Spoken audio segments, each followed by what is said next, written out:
Zach? Annabelle. Nice Joan. Appreciate the referral, Zach. More people than last year. Yes, sir. You've been avoiding me. Never. Everybody's been telling me how pretty I look thanks to you. I miss seeing you. I've never had a more cooperative patient. Thank you. Annabelle, you are a plastic surgeon's delight. Zach's been pressing me to set a date for the wedding. Well, everybody should be happily married. At least once. This is some kind of great party. You know, they said it was going to be a big splash, but this is ridiculous. How about saying thank you to your host, Dr. John Hill, ladies and gentlemen. John, and his beautiful, gifted, and charming wife, Joan. Stand up, Joan. And Joan's mind colleagues and everybody's fine, Rhea and Ash Robinson.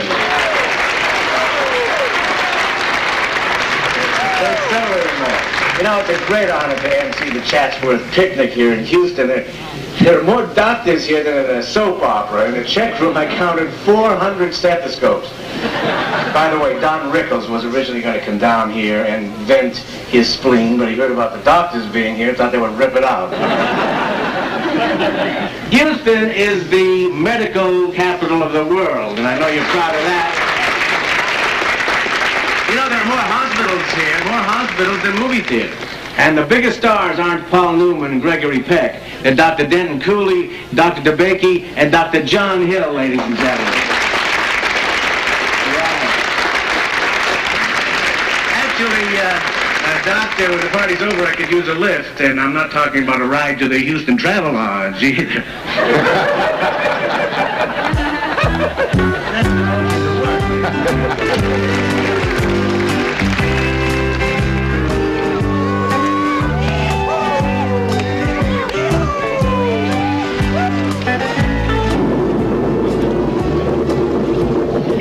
I see you, honey. I remember those wonderful parties in Galveston. You're thinking of somebody else, Woody. Oh, no, ma'am. I got a memory like an elephant. And a hide to match. Excuse me.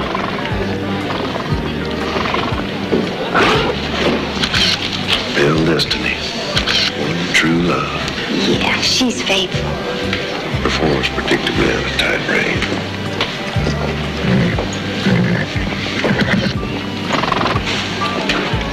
Excuse me. I've seen a lot of John's back lately. Take on with you tomorrow to pick up the boy. Mm-hmm.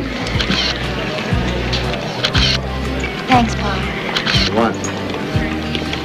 For being here.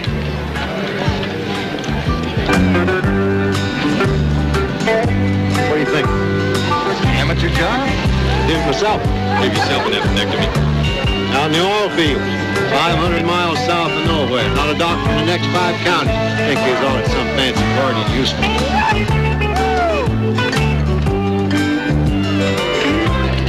Doctor? Dr. Mr. Hill? Dr. Hill? Miss Hill? Dr. Hill? Thank you. Thank you very much. Dr. Hill? Thank you, Doctor.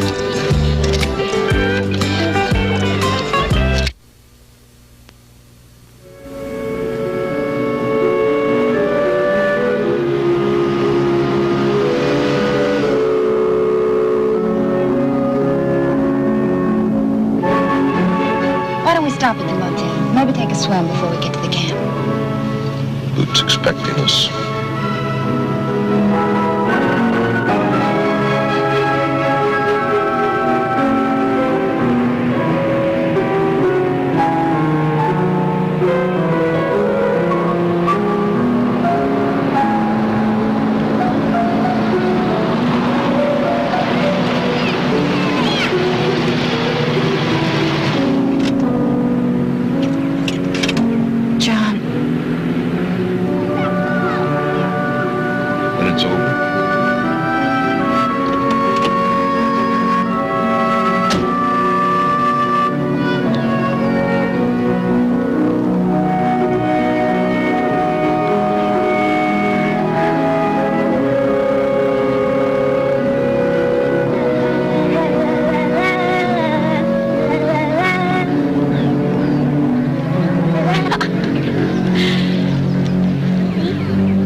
And Fairchild.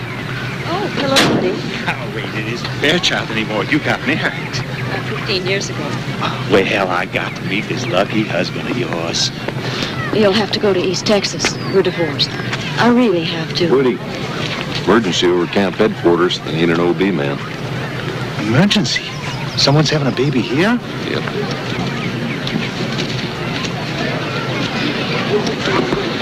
You created the emergency. Stand by and see a beautiful woman dying of boredom. Thank you. I enjoy playing St. George. Oh, Woody is a dragon. The deadliest variety. Instead of breathing fire, he spouts cliches. I'm grateful, George. John. Dr. John Hill. And Kurt. See you later.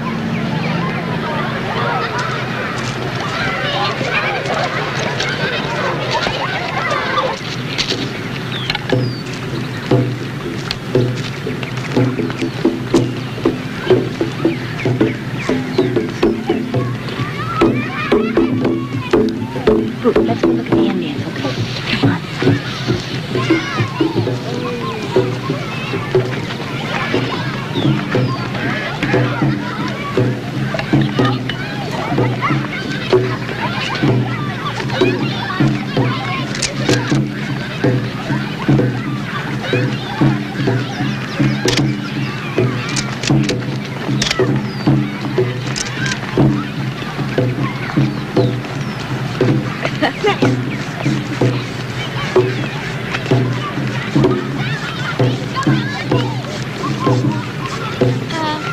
This is child's play. Let's go to the lake.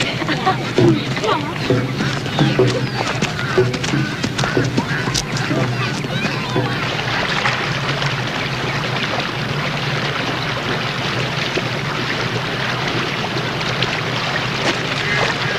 You three make a nice picture, would you mind? Go ahead.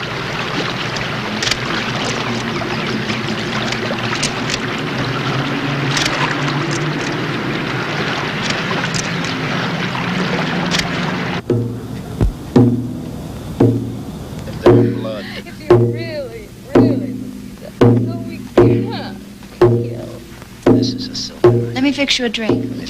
This is hard, the foul thing that possesses Come sit down. evil, and Talk to me. the vampire will die. Been sitting all day. My brother was infected by a vampire's bite. I'm going to make sure no one else has poisoned him again. Help me do it.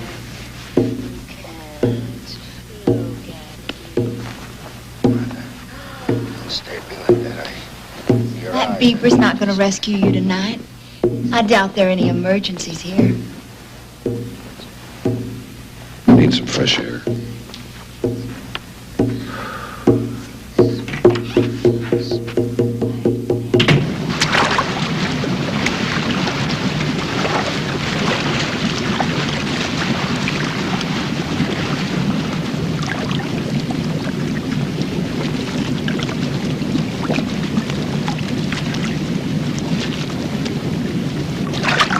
Good evening. May I join you? You're a guest.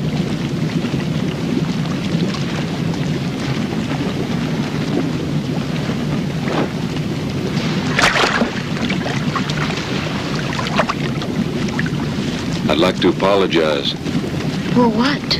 for intruding on you and your boys. You must have thought it a little odd. Dragon slayers are eccentric. It's just that I was so happy to see you after so many years. You're sounding like Woody. We've never met, but when I was interning at Herman Hospital, you used to work in the Junior League Clinic. That was years ago. 1956 and 57. You were there on Wednesdays. You wore a powder blue coat with a small fur collar. Wednesdays were never the same after you stopped coming. We moved to East Texas. I have to go in.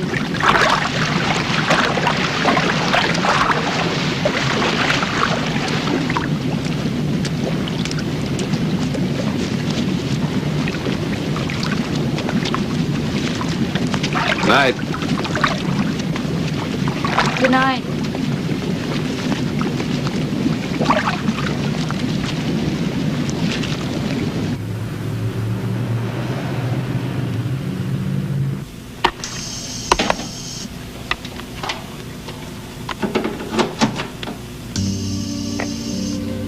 Dear, smile for me. Listen, tense up now. Trust me, don't you? Lately you've been unhappy with yourself. I promise you after today you're gonna like yourself much better. Just listen to the music.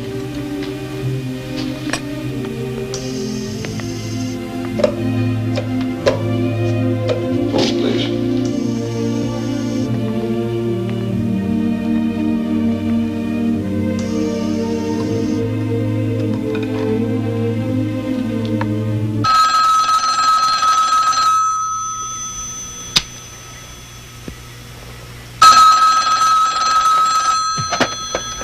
Hello? Morning, Ann. Who is this? John Hill. Do you know what time it is? I needed to hear your voice. Goodbye, Dr. Hill. Don't be angry. Gallant knights do impulsive things. It's part of the code. I'm not angry. I'm just sleepy. I have the pictures of you and the boys. Please send us copies. Ann? Good day, Dr. Hill.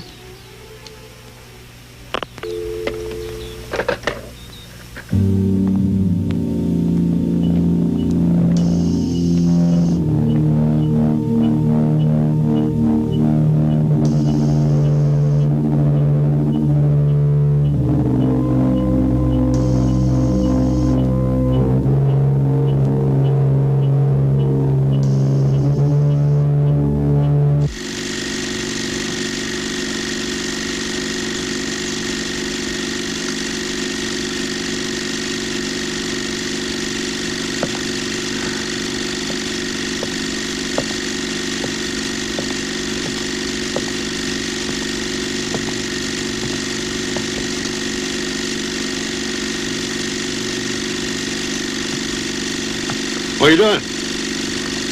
Entertaining myself Where's your husband?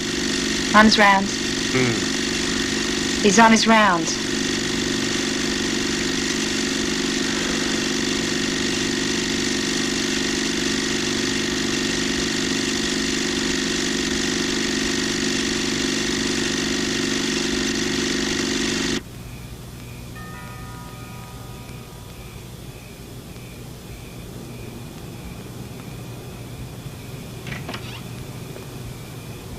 Good evening. Hello.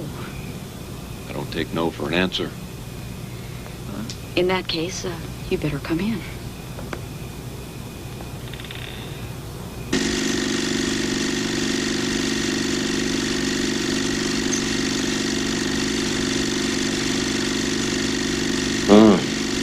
I look like a waiter didn't get his tip.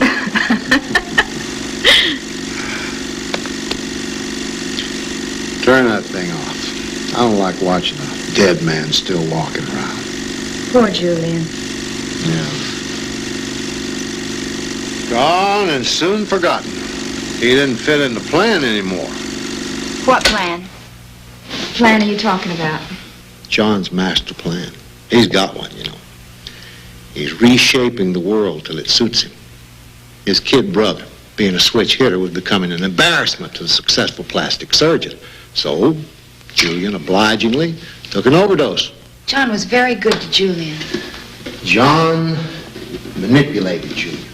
Kid even died on cue. Pa!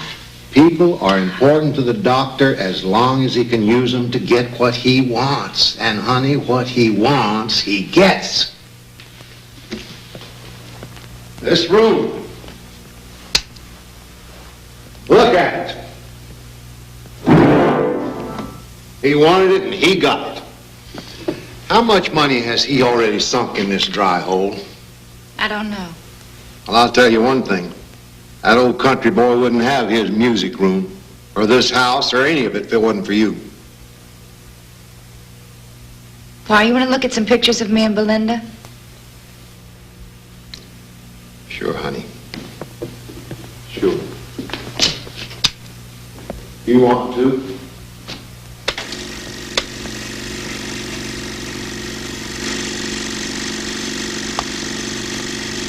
That's when it was good. Me and Belinda taking every trophy in sight. Very best. That's over. Oh, don't talk like that. I'll get you a new horse, as good as Belinda. Better. Yeah. Well, this old girl's not getting any better. Don't ever say that. I won't stand for it. You're my girl. You don't give up. How many times you think I felt like calling it quits? Drilling for oil and getting sand. Big companies trying to squeeze me out. Banks chewing my butt. But they never beat me.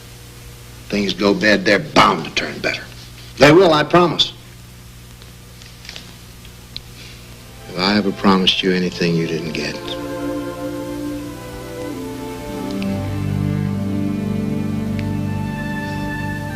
So this lady from Amarillo went to an interior decorator who redid her house. French provincial.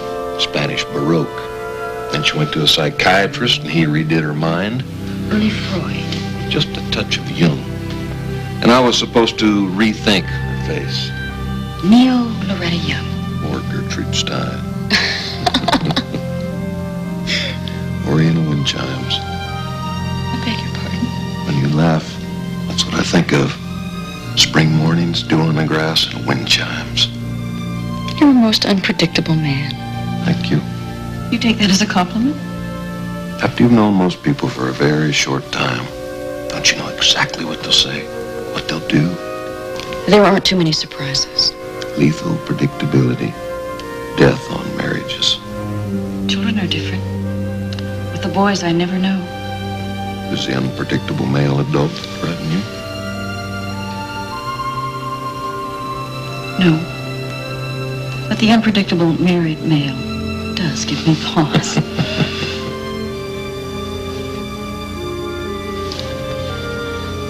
It's late. And predictably, the sun will rise.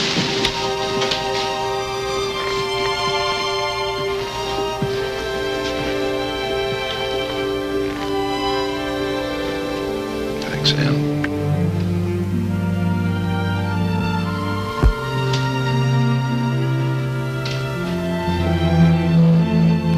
No early calls.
Asleep.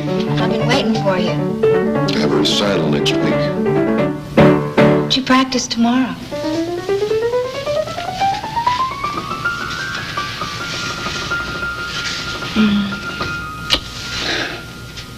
Am I boring you? I like being kissed. But? Well, I'm interrupting. I'm always interrupting. Maybe I should call your office and make an appointment. Jill. Seems like you have time for everything and everybody except for me. You sounded like a doctor's wife. No, I'm not like a wife, like a nag, like a shrew. I hate it. I wish I could hate you. No. Don't worry, I can't. I hate myself. Why?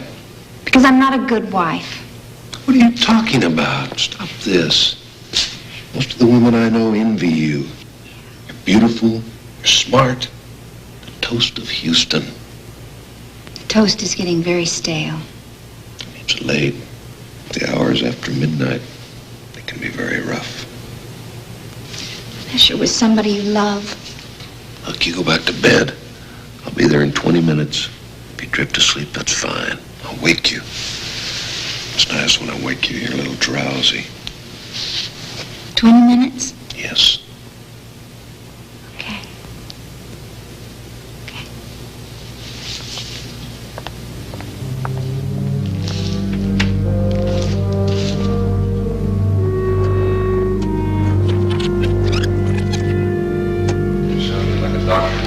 No, not like a wife, like a nag, like a shrew. I hate it. I wish I could hate you. No. Don't worry, I can't. I hate myself. Why? Because I'm not a good wife.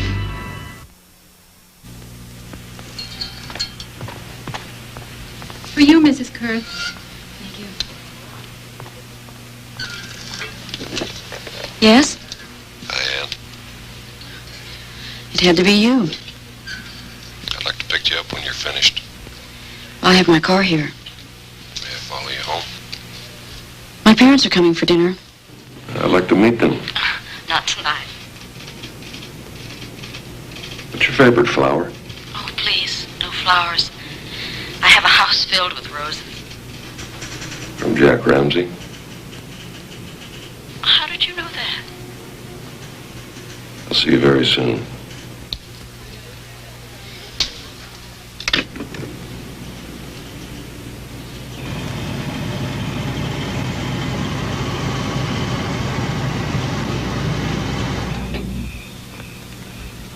Took me a little while to find it. Those roses are lovely, but too commonplace for you. It's beautiful. And unique. No two are ever exactly alike. Thank you. Pleiades in autumn. And I'm supposed to say, what does that mean? It has to do with the stars. For 1 cup of coffee, I'll explain.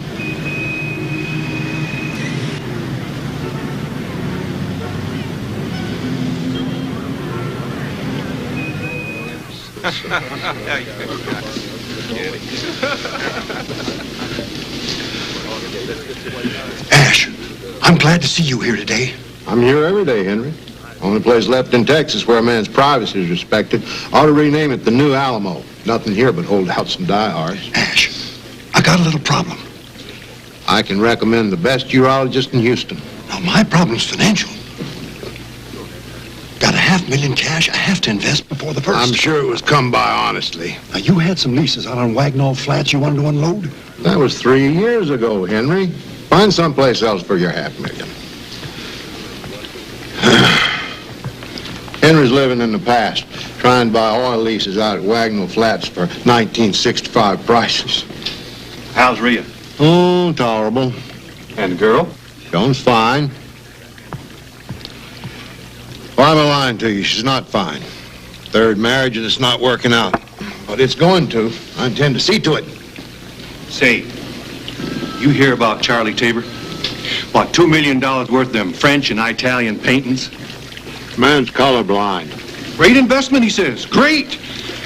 Turns out they're fake. Painted last year up in Tulsa. Charlie and his wife are moving up to Fort Worth, aren't they? Huh? Nobody up there will know the difference.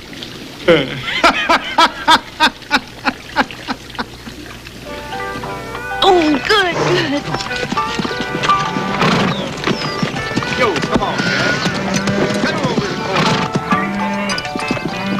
Come on, let's rope this.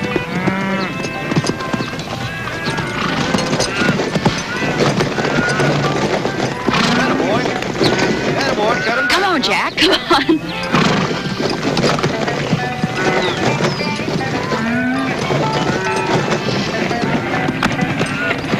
Come on, Jack. You got him, you got him. Okay, nail him.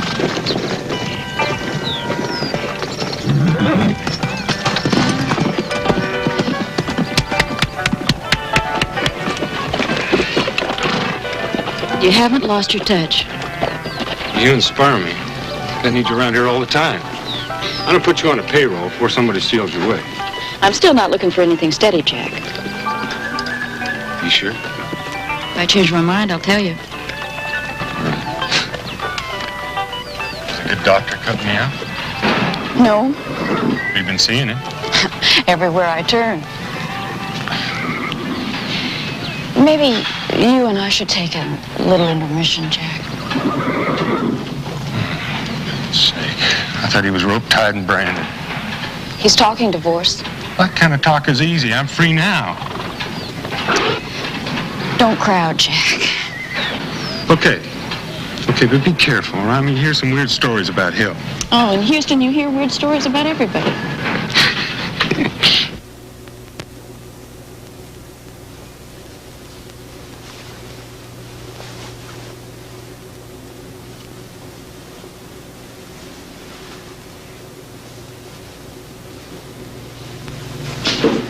What do you think, Doc?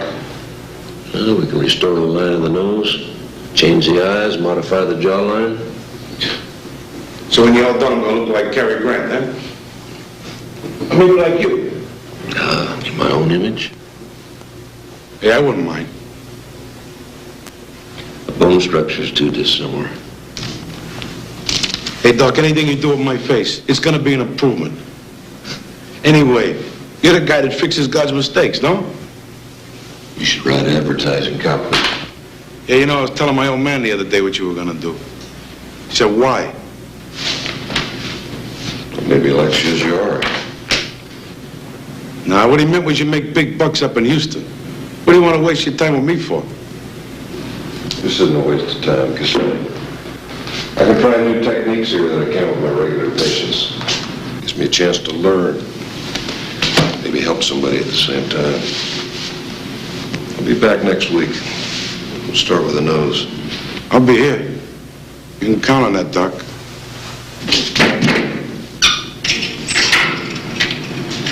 See you next week. See you later, Doc.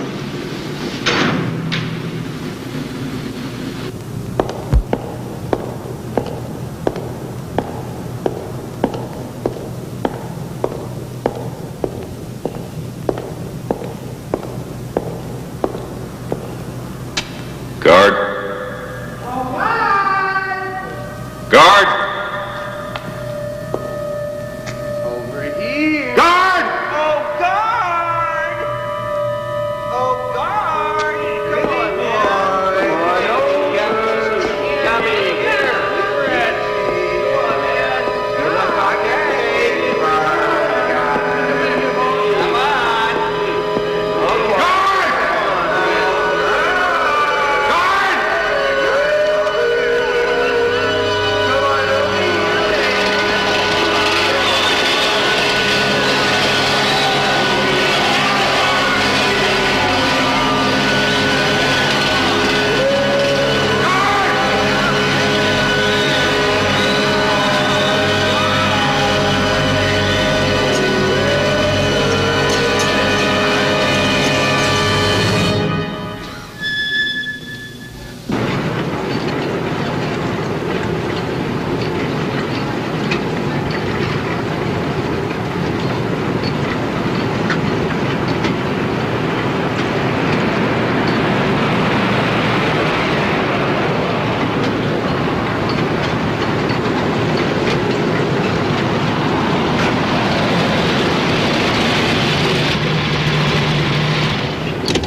Thought you were on the way to the horse show. I had to talk to you.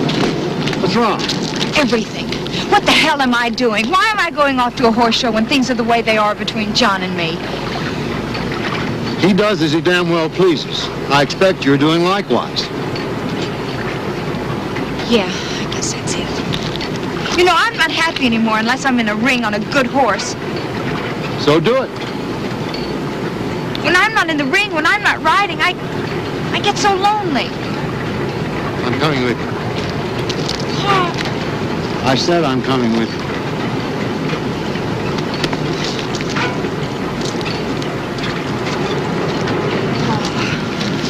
Am I ever gonna grow up?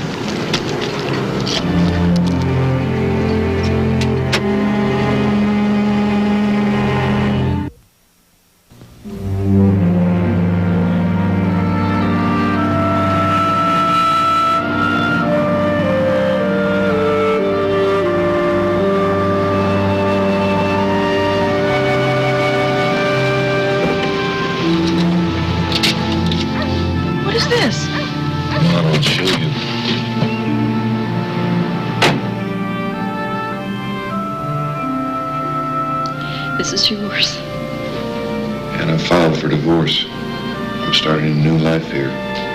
You're the most important part of it. You're going way too fast for me. I'm back there on the slow lane. Trust me. You're too unpredictable. But consistent. I've been in love with you ever since I used to wait for you every Wednesday at Herman Hospital. 13 years ago. Maybe you feel you've known me all that time. I don't know you. Give us a chance. See if I can't show you what I think we could be together. See if I can't make you feel complete. I thought we were going on a picnic. Yes.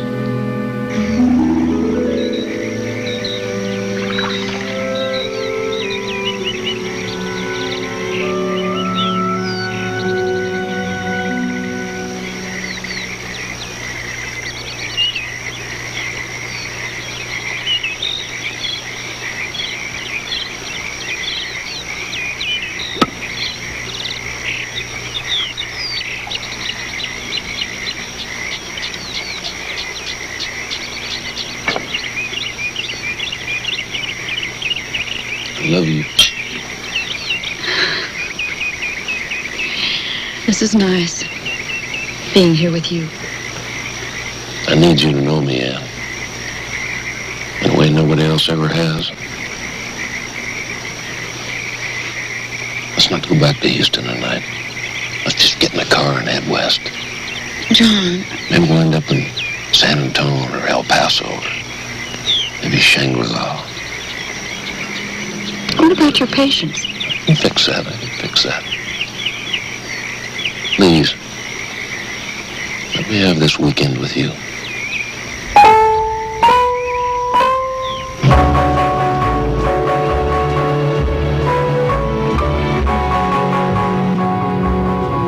You know this? A man and a woman. I love it.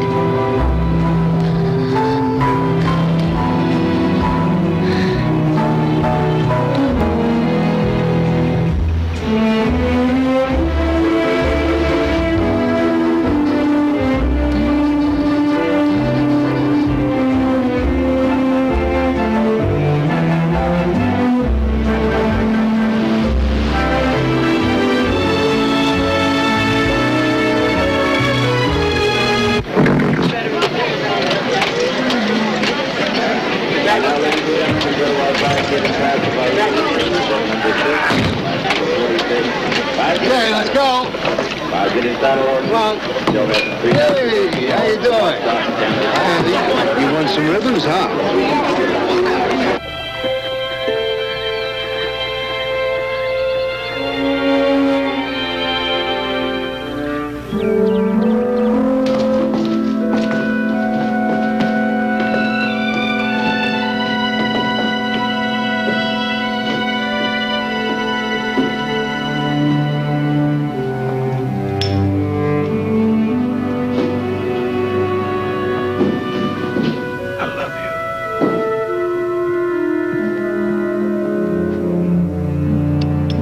I get it orders to have streamed all around high action, both front and rear, lots of animation, brilliant style. Nice? Yeah. Going with a full-flowing mane and tail, and judged on performance, manners, and way of going.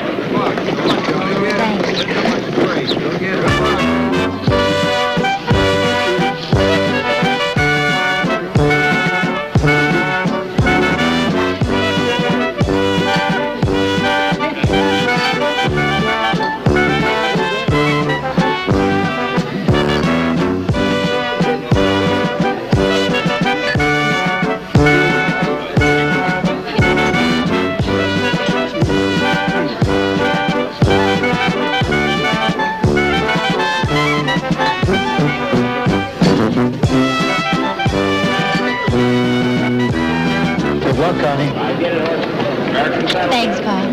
And this is the American Saddle Bed at its peak, ladies and gentlemen. Saddle Bed, show orders. This is what they're referring to, the American Saddle Bed as the Ride Get It Home.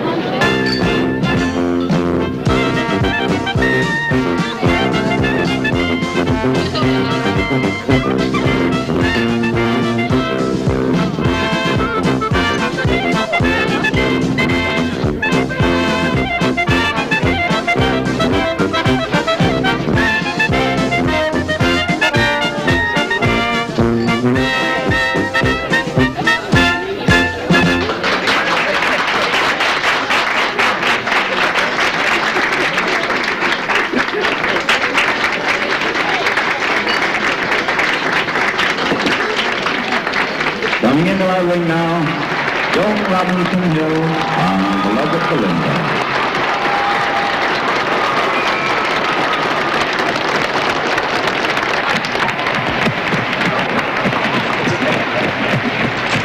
So he tells me I can have a full-time job playing the tuba. But he's going to have to pay me in knockwurst and sauerkraut. I think that's perfect. You do, huh? Yes.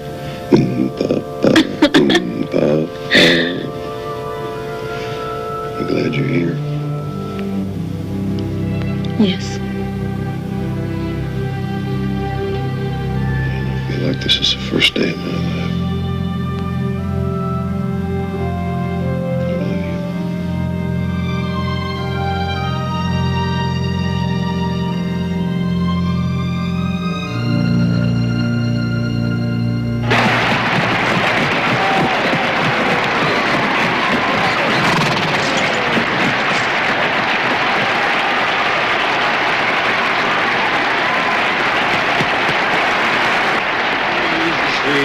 Rose of color a fella ever knew. Her eyes are bright as diamonds, they sparkle like the dew.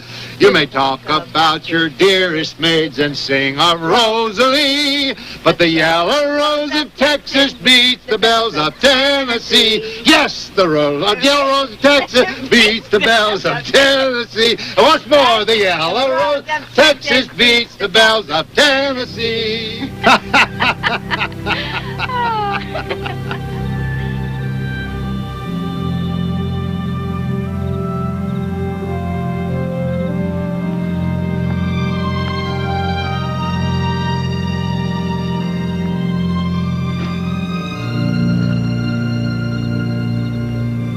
Are you all right? I know what you mean about feeling complete. I never have.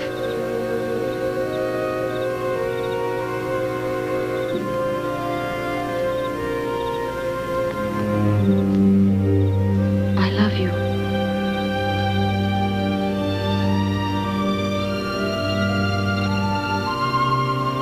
You're so beautiful.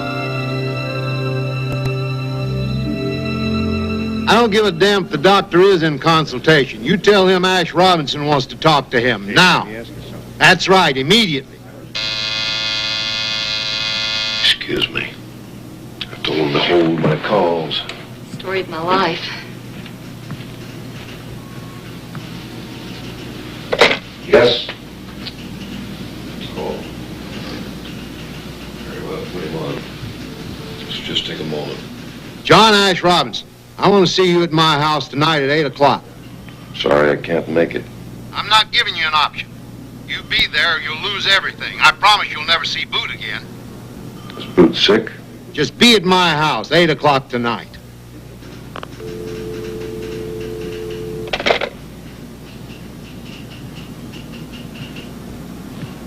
Please forgive the interruption. Doctor, I was thinking maybe I need a little while longer, to prepare myself. I can't let you delay, dear. It's going to be so simple. And you're going to feel about yourself the way you did when you were the Azalea Queen.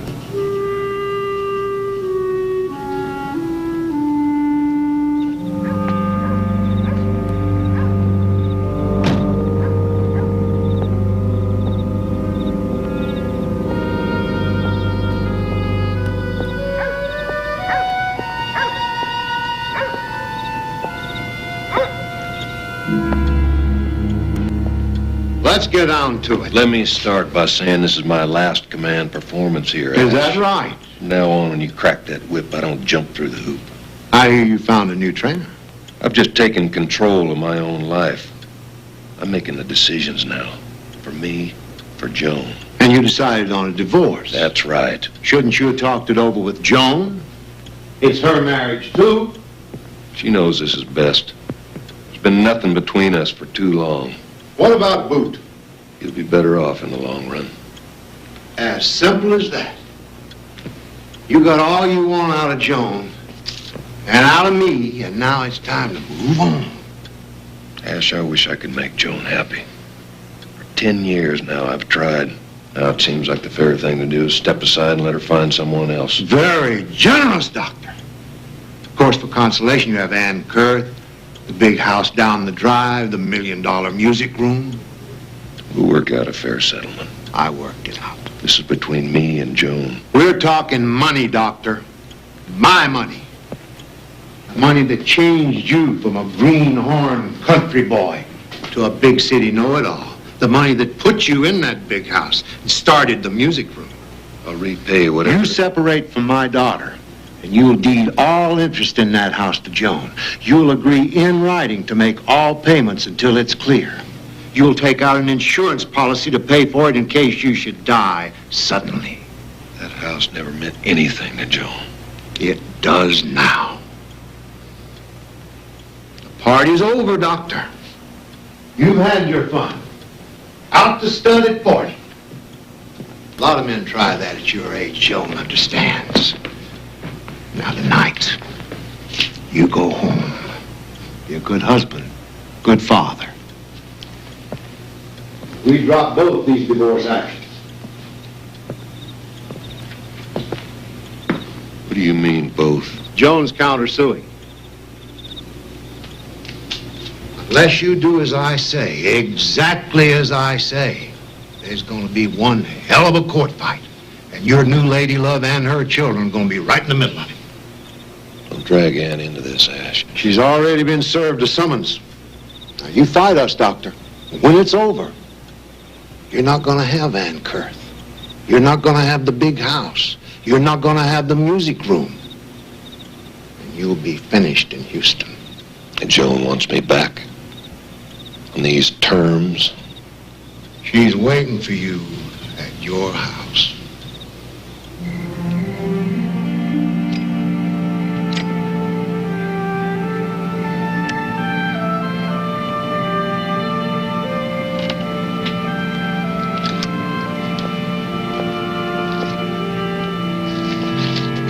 You haven't touched your champagne.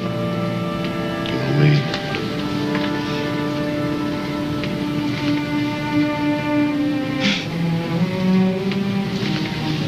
John, look at me. I don't blame you. Things haven't been good in a long time. A lot of it's been my fault. But let's don't waste any more time hurting each other, okay? Just be happy. Come on, okay? I'm here. Yeah. But you're not smiling. One step at a time. I'm gonna make you smile, okay? I'm gonna cut down on the horse shows. I'm gonna stop smoking cigarettes. I'm gonna learn a lot more about your music. And what do I do? You just be here. Just be here.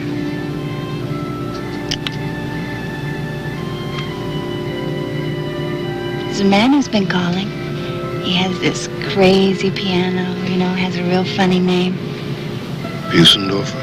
That's it, a Busendorfer. Best in the world. A Stradivarius of pianos. I've been looking for one for the music room. Well, I just happened to have his number. I could give him a call. Where do you see a Busendorfer? It's 10 feet long. Beautiful wood. And a tone that'll raise the hairs on the back of your neck. Are you smiling? Yeah. You are.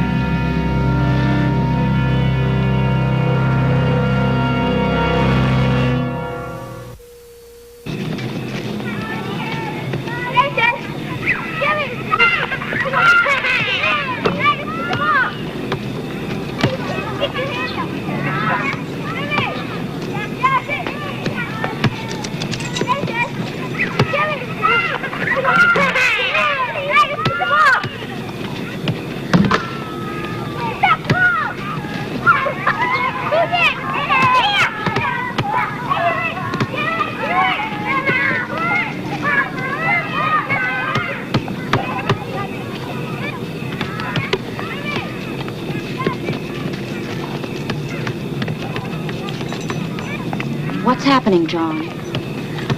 Why can't we talk on the phone? Why can't you come over to the house? I don't want any hurt to come to you or the boys because of me. What are you talking about? I'm talking about Ash Robinson. He's threatened us? He's hell-bent to keep me and Joan together. Anyone who gets in his way gets run over. For now, it just seems smart to go along. This doesn't change anything between you and me. Except that we can't be together. There's nothing between Joan and me. Nothing. She knows that. I can bring her around. Can you wait? I love you. Jeremy. Please don't do that to him. I beg your pardon? Don't jerk and pull a little boy on the end of a chain like an animal. Mister, how I control my kid is my business. You think he won't remember you did this to him? He will. For the rest of his life, you'll be pulling against that chain. Take it off of him. John.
Hey, is this me?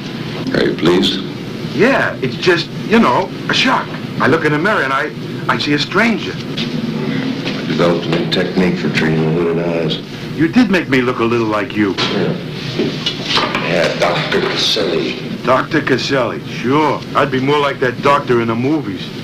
He's real handsome and respectable and all, but then he knocks back this potion and he's rotten all the way. Dr. Jekyll and Mr. Hyde.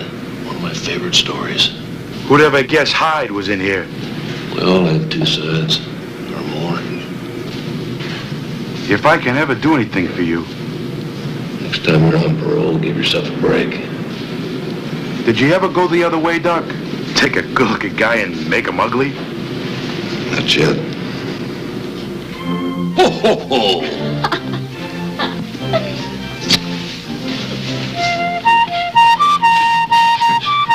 Oh, wow, neat. Oh, look.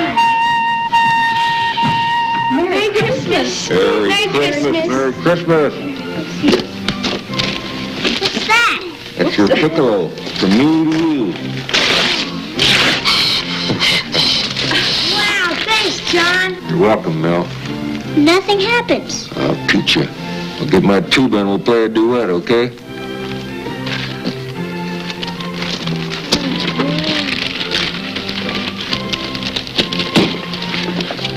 I have to go soon, baby.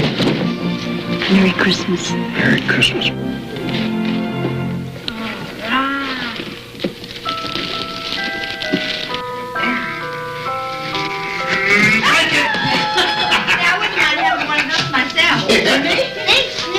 Thanks, Grandpa. Is that all I get?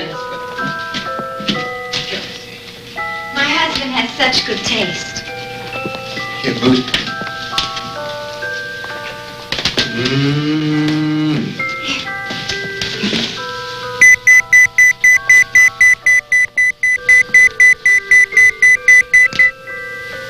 Excuse me. Have to check in. Let somebody else get it this time. Christmas Day. Time to make my rounds anyway, Ash. I'll be back as soon as I can. Look at me, Pa. I haven't had a cigarette in 3 days. I'm getting myself a whole new wardrobe. Merry Christmas, honey.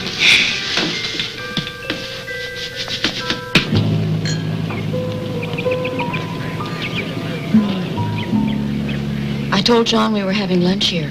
He's going to try to stop by. And it's still on with you two? Yes. No. Oh, Mary, I don't know what to think. I saw John's picture in the Post the other day. He and Joan at a party. He looked miserable.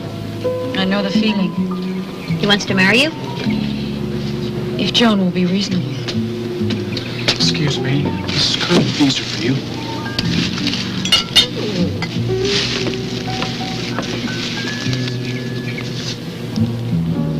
Jack.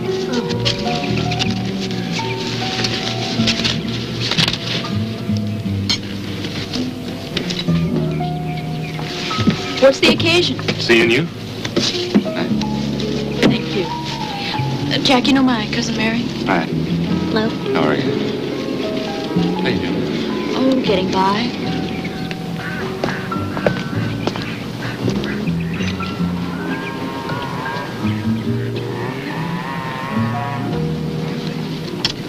Thanks again. Yeah. Well, that cutting horse needs some work, and I need some inspiration. I'll call you. Bye.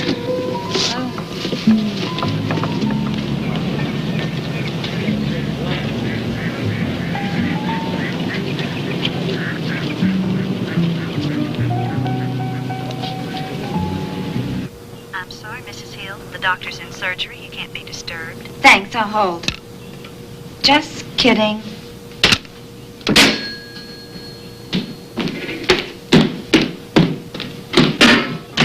Let me go over these files and we'll get something to eat.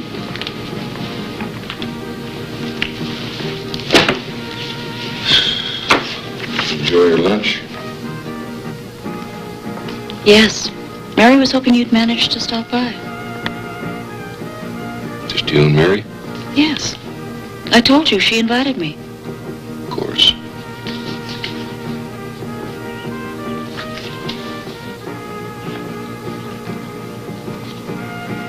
You've left the light on in the bathroom. No.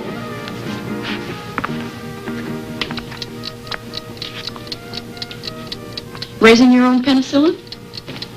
Trying to find the source of an epidermal rash.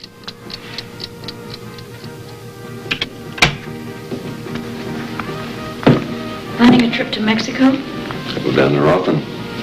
Me gusta mucho la vida de Mexico. Habla español? Adios. Wrong word. I'll teach you to speak Spanish. Corazón de mi corazón. I like the sound of it. Corazón de mi corazón. Heart of my heart. Oh, you love Mexico. Life's easy. Open. Come on, I'll buy you a Mexican dinner. Querida mía.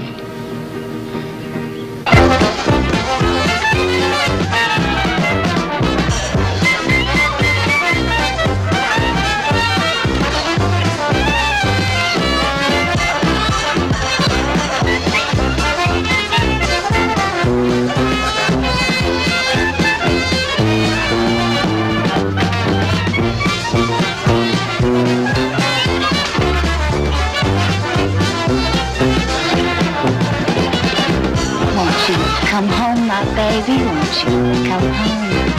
I'd cry the whole night long. I'll do your washing, honey. I'll pay the rent, yeah, even though you've done me wrong. You're looking sensational tonight, Jody. Well, thank you very much. I have on a new dress, my new shoes, my dancing shoes. I plan on dancing every dance all night long. Well, you'll have to give John a chance to catch his breath. Shoot, I taught him how to dance. Never would have done it before.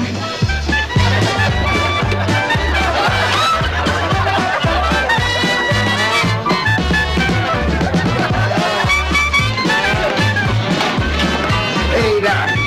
After all that papa, you need a big drink. Give me a rain check. Guess we have to go. John, you're kidding. Do at the hospital right now. Let's dance for a little while, just half an hour. I'm leaving. Why doesn't Joan stay with us? We can bring her home. Thanks, I'll go with the man who brought me. Good night. Will you be late? I don't know. I'll wait for you in the music room. I wouldn't do that. You're not coming home, are you? That's the third night this week. Dr. Hill, Mrs. Hill. Mrs. Hill, right over here, please. You haven't changed.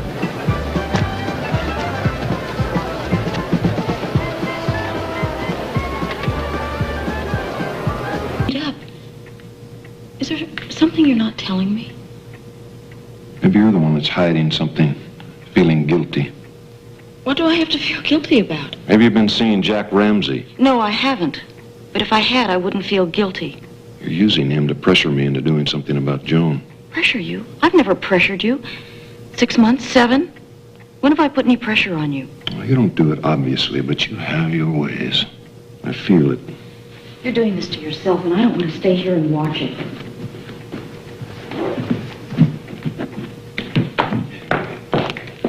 Sorry.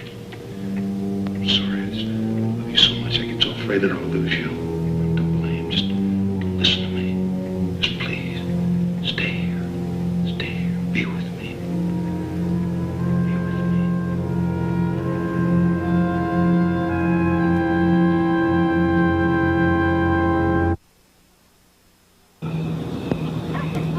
And I'm just sitting there. So all of a sudden, this miserable churnhead throws a shoe and hits the judge. Not only does she hit the judge, but she hits the judge right in the rear of her $200 riding breeches. Needless to say, this old girl did not take a blue ribbon in that show. Ladies, it is time for the pièce de résistance. Whatever that is. That, my dear, is French pastries. Oh, where are you going to find French pastries? I have them ready to serve. Oh, I'll help. No, relax. This is my show. Thank you. Excuse me. John's in a good mood. When he wants to, he can charm a mule into being a thoroughbred. How was Bobby? He's busy as never. He flew to Florida yesterday. Oh, I hope we have a chance to see him. He will. He'll be back at the end of this break. Here we are, ladies. Oh, they look delicious. And fattening. This is for you. Gina. Oh, thank you. Marion. Thank you. You don't get to choose? Doctor knows best. Well, I never eat pastry, but when it's served to me on a silver platter... That cream puff looks good. You always order chocolate. That's why I gave you the eclair. Okay. This is the life. Good friends, good food. There's the...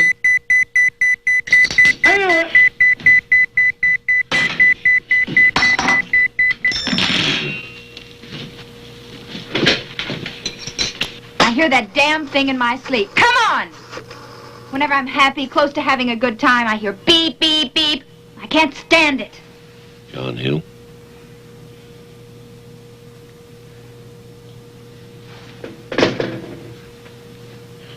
Emergency. Child chewed by a dog.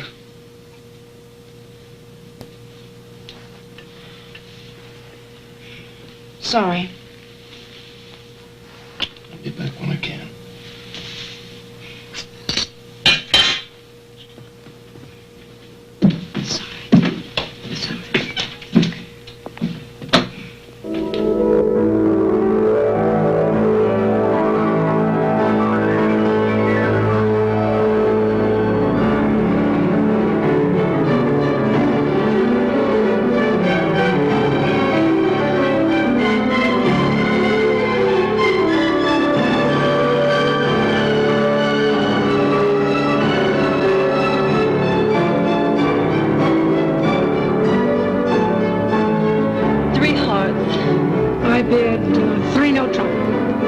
I didn't hear you.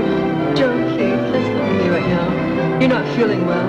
After spending the day in bed alone, I need some company. Well, maybe we should go downstairs. Why playing that shabby din downstairs when we have Houston's new Versailles? Anyway, I wouldn't be close to my husband. That isn't what he prefers, but that's tough. Joan, he's hearing you. I don't care. I want him to. I pass. 3-note trumpet is. You know my husband still has his own apartment? Joan, please. spends more time there with his girlfriend than he does with me. Oh, but you two know that, of course. This is embarrassing. Please lower your voice. You might think I'm telling secrets. You see, nobody in this family is allowed to have secrets except John. You know what my husband is? I'm not staying. All right. Okay, be more discreet. How's this? My husband is a real...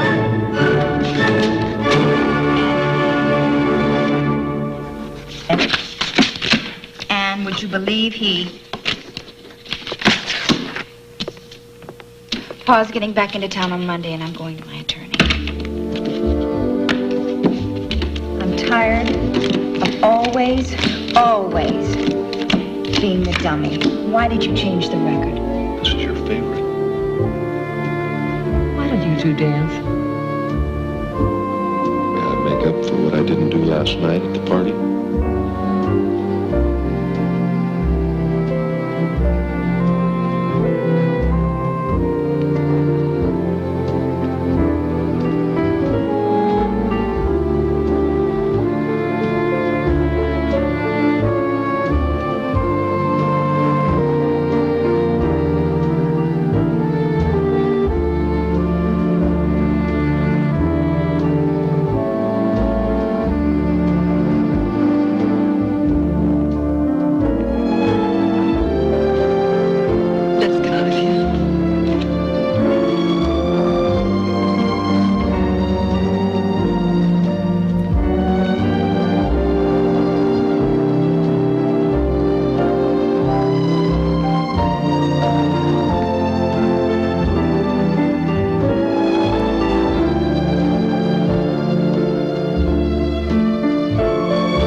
Hill residence. Let me speak to Joan. Ash, this is Gina. Joan's a little under the weather this morning. What's wrong? John says the flu. She's supposed to meet me at the airport. I'll take a taxi. Just the flu? That's what John says. I'll see you later.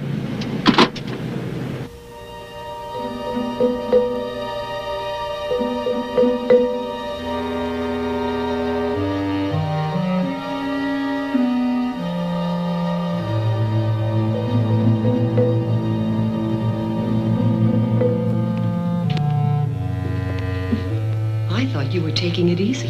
Oh, I didn't want to stay in bed all day. I don't know what's the matter with me. I've been vomiting, now I have diarrhea. Can John help you? He gave me a shot. I just feel like upsing all the time. Could it have been anything you ate? We pretty much had the same thing. I don't know, it's so strange. I feel sick, but I feel so much better about things between me and John. Oh, I'm glad. Yeah, he was so sweet last night. I think everything's gonna be all right. I'm gonna be sick.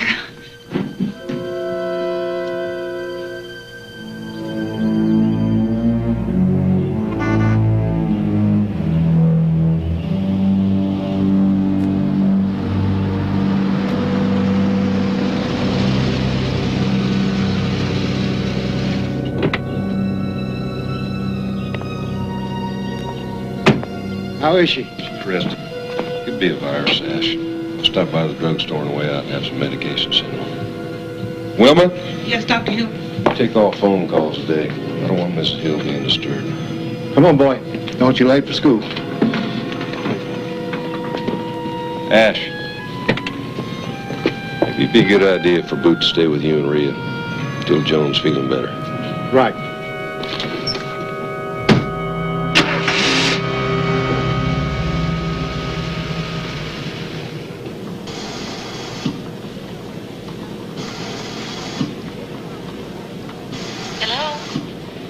I love you.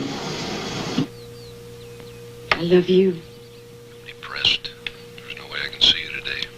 I miss you. Plan a recital tomorrow morning at 10 o'clock at Crockett Elementary School. I'll see you there.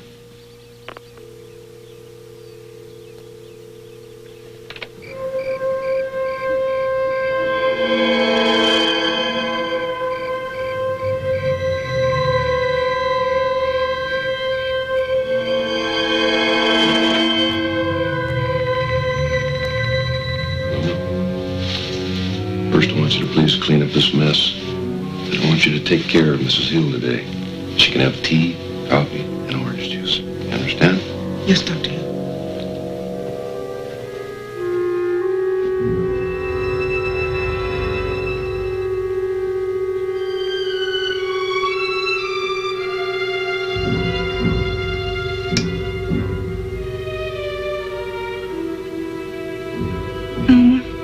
Yes, ma'am. In the bath.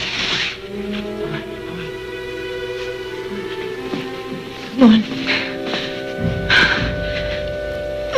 There we go. Come on, Peter. Come on.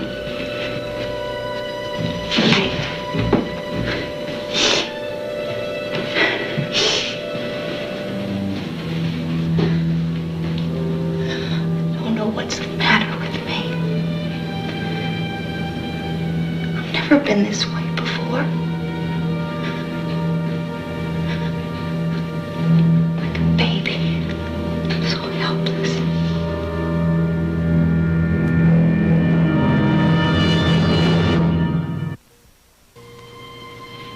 Sixth floor, nursing supervisor, please call your office. Sixth floor, nursing supervisor, call your office. Oh, no. No, you're not going to have that. Am I gonna die? We're not going to let you die. Well, pray. Can you pray? Oh, sweet Jesus, have mercy on this sick and suffering woman. Oh, ease her pain and cool her brow. Why don't you take your pills? I can't. Will you go to the hospital?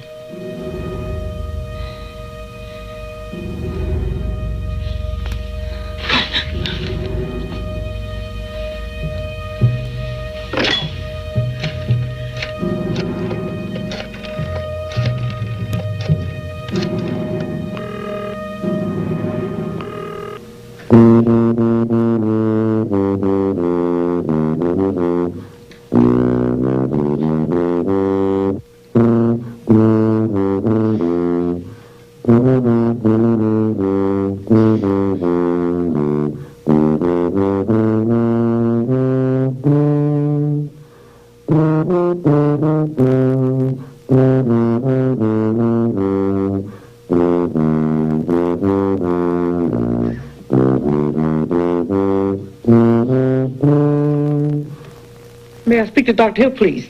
Dr. Hill's in surgery. Well, you got to get him right away because he's got to come home right now. Mrs. Hill, she's gotten worse.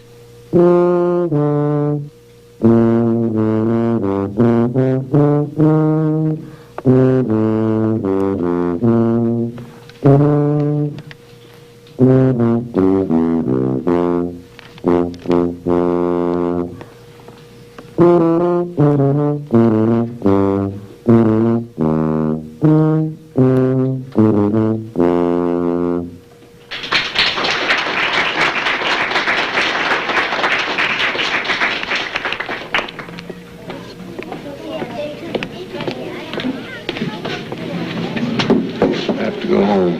Joan's sick. I'm sorry. How sick is she? It's a virus. I'll call you.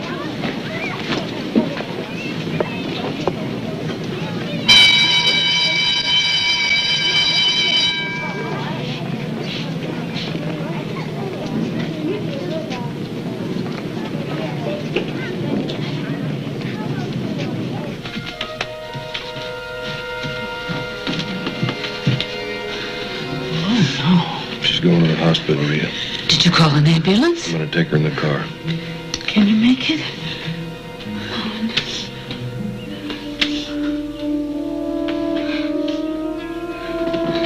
Shouldn't you carry her? It's better for her to walk if she can. Whoa, whoa.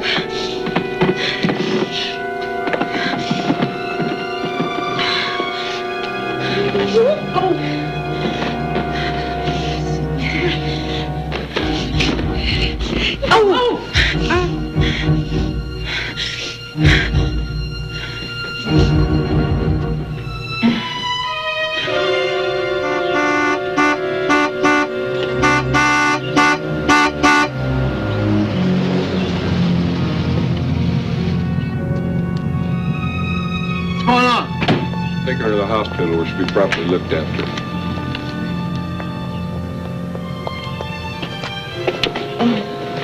How you doing, hon?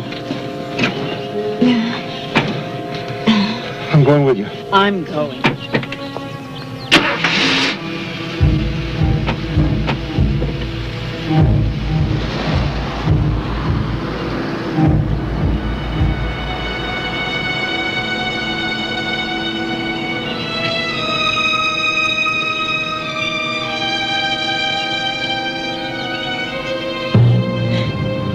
Why are you going so slow? Because I want to get us there safely.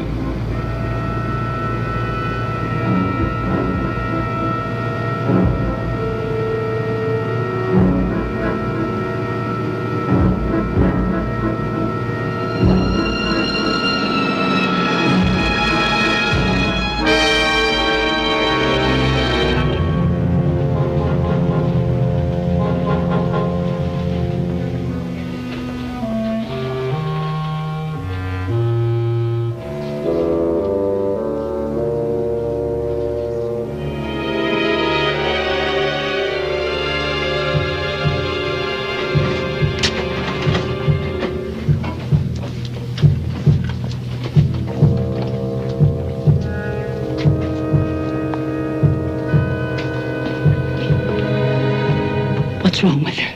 What's happening? Blood pressure's down, so they put her on IV to build up the blood volume. I think it might be some kind of dysentery, maybe salmonella. Who are those doctors? I don't know any of them. Why are strangers taking care of Joan? Shouldn't you call Doctor... She's in good hands. Ma, listen. Listen. Don't upset her. Or yourself. I have to go to surgery. I'll check back here as soon as I can.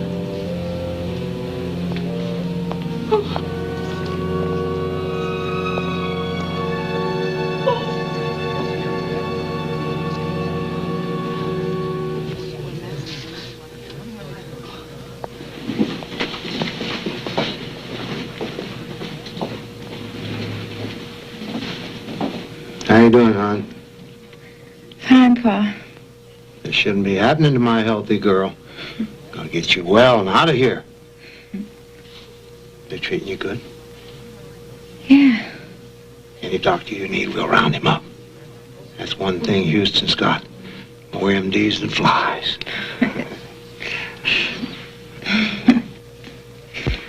I wish you had a better room. You watch. I'll fill this place with flowers. Yeah. Oh, I'm tired. No. I'll see you in the morning. Okay. Wait here. Just wait here. Okay.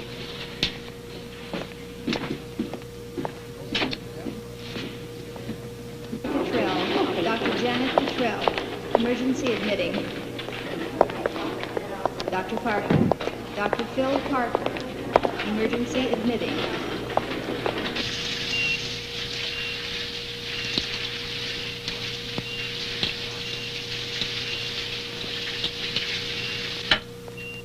I'm moving Joan to the medical center.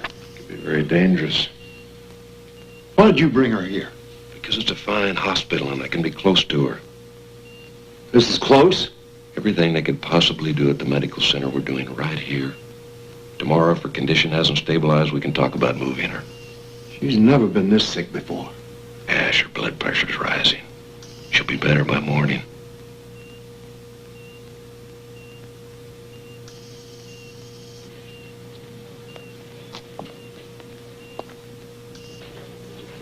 Inhalation therapist to ICU. Inhalation therapist to ICU.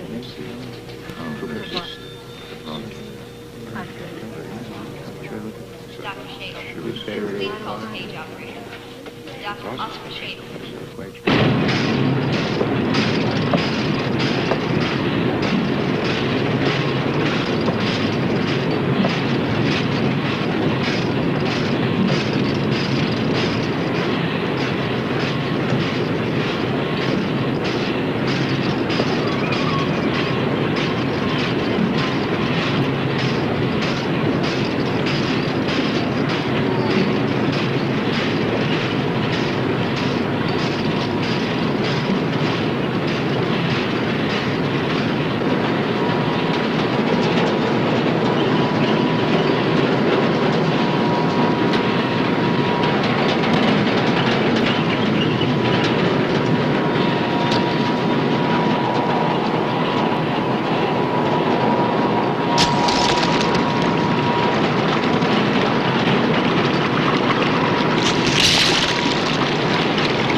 Doctor, there's an empty room just down the hall.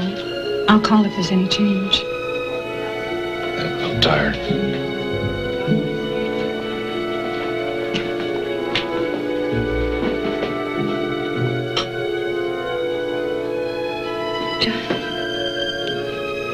Where's John? He's resting. Shall I get him? No. Let him rest. I used to ride. I've seen the pictures in the paper. That was a good time.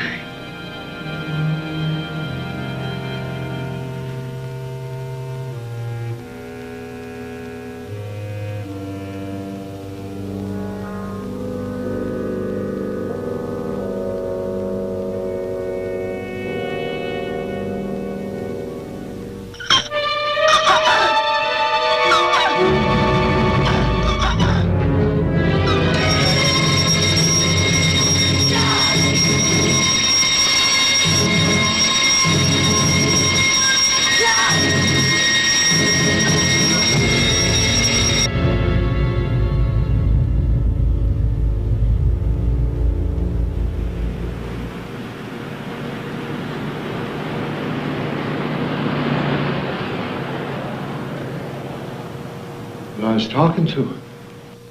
She smiled at me. It was just a few hours ago. It was renal failure. Kidneys stopped functioning. You told me she was going to be all right. I knew she needed help. I wanted to move her, but you told me she was getting better. I thought she was. Can't be. Can't be. But nobody's to blame. Everyone did everything they could. Oh, I don't believe it. Oh, I can't believe Where's Boo? What? He's asleep. Cash, feel like a sedative or something? No. I don't want anything from you. You get away from me. You get out of here and let me be.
Good morning. I'm the pathologist from Sharpstown Hospital. I'm here to perform an autopsy on Mrs. John Hill. Autopsy? She died this morning after being in the hospital less than 24 hours. Law says you have to do an autopsy. I'm sorry, Doctor. The body's already been embalmed. But that shouldn't have been. Who ordered it? Dr. Hill. I see.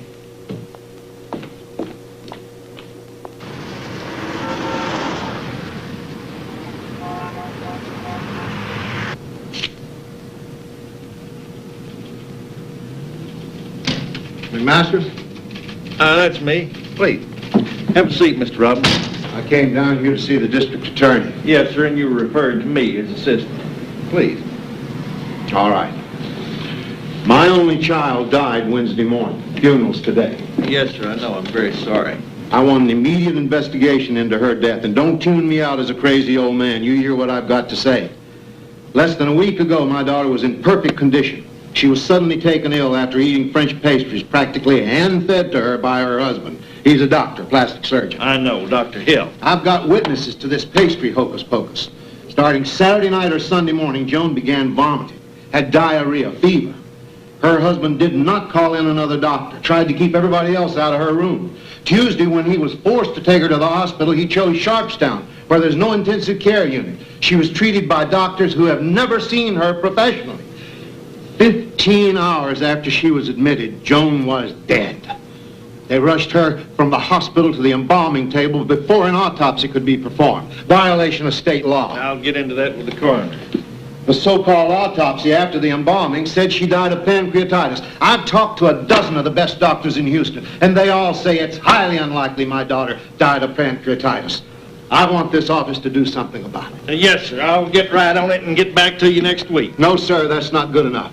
I want the coroner out to that funeral home today, before they close that coffin.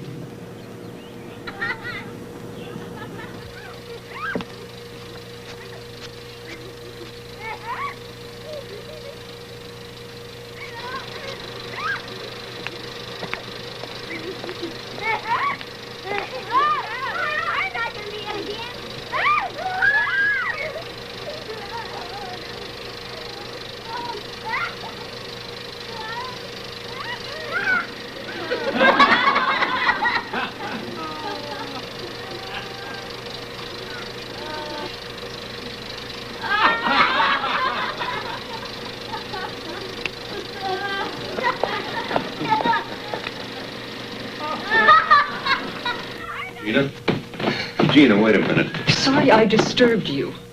Look, Robert's been so upset. We're just trying to cheer him up. Why did Joan die?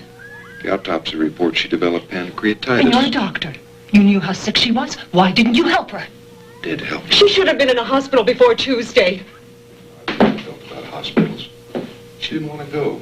And then on Tuesday, I said I was taking her anyway. I had to literally pick her up and carry her down these stairs. Pancreatitis.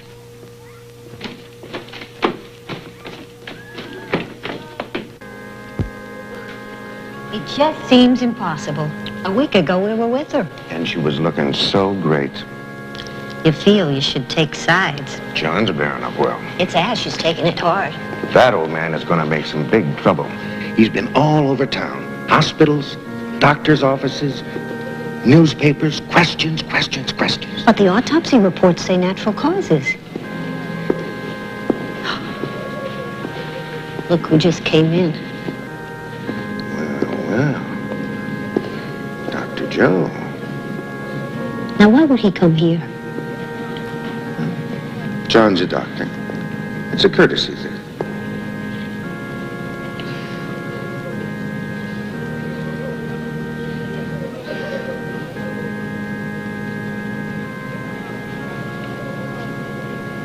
I'll bet you a steak dinner Joe Yahemchek isn't here as a friend of the family. I bet he's here officially as county coroner.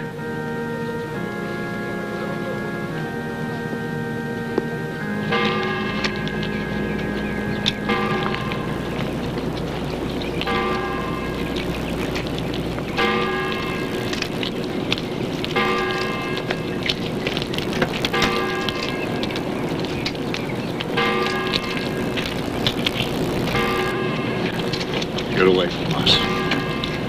Get away!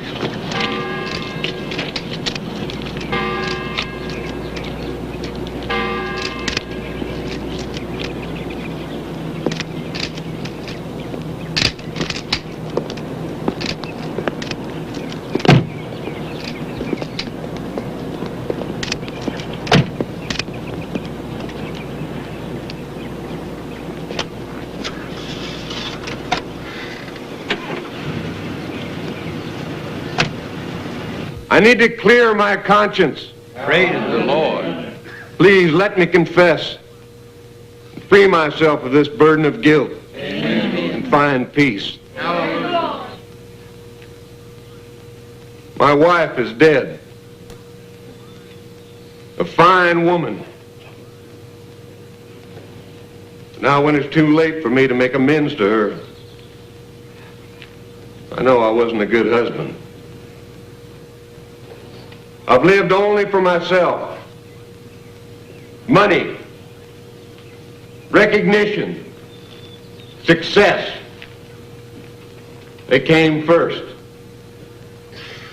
I had no time for those that loved me, depended upon me, needed me. I can't ask my wife's forgiveness. It's too late. But I'm begging God's forgiveness. Amen. Your forgiveness. I promise to work to change my ways with God's help. And the support of my brothers and sisters in Christ.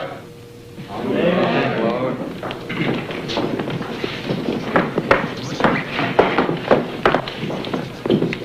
Praise the Lord.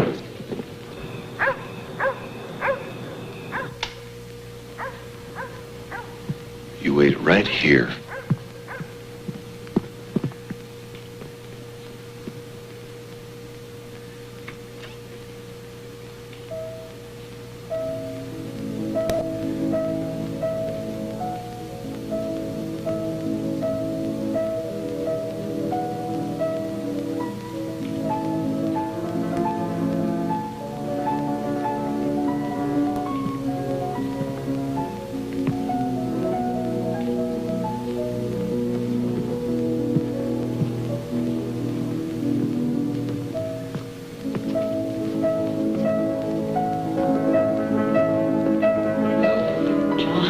It's incredible. When you told me about it, I couldn't picture nothing like this. You really like it? Because it suits you. It is you. Any other man I know would seem ridiculous in a room like this. Be overwhelmed by it. Not you. You belong. And so do you. I've seen you in so many different places, doing so many different things. But here in this room, you're someone entirely new. The woman I've always wanted. All my life, I felt like I've had this power. Power to change things. To make the world my world. The way it should be. Tonight I didn't know if that's true.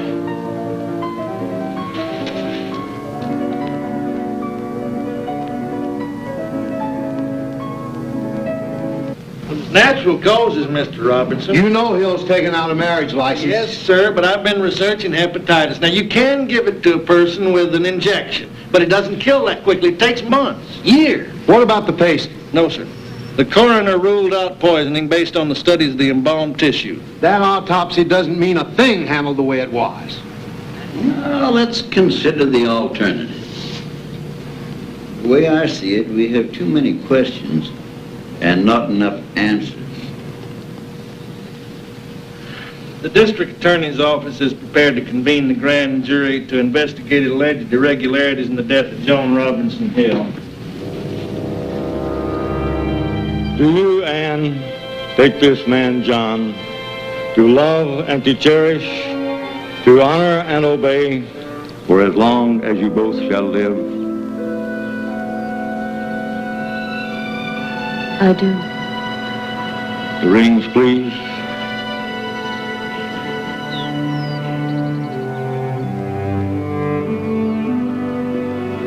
I now pronounce you man and wife.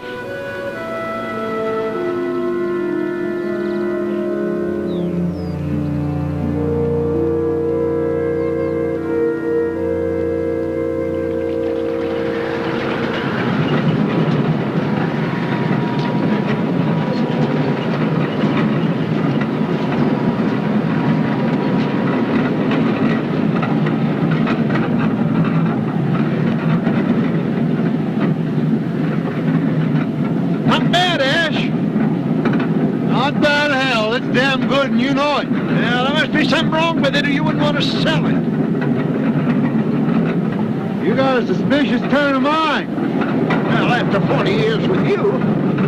What's eating on you, Ash? Out of priorities. I don't have time to fool with this now. Ash! Can't you let it be?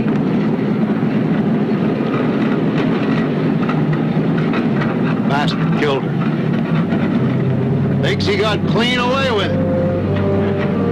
I mean to nail him.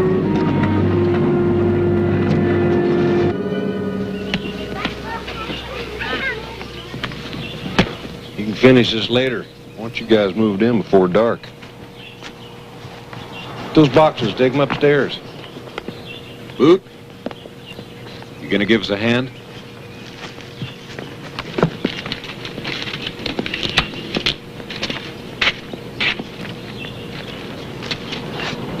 Slowing down? John, Too late for second thoughts. I don't really think I'm ready for this. Damn. This is our home. Yours, mine, and the boys.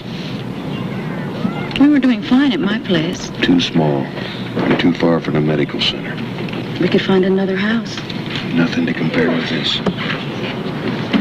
You think I'm being foolish? I think you're tired. We'll build a new house someday. I promise. But for now, this is home.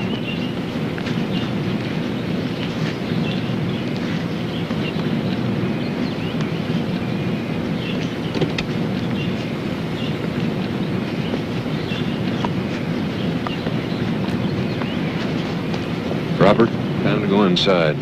It's Paul. I see it is. Inside, please.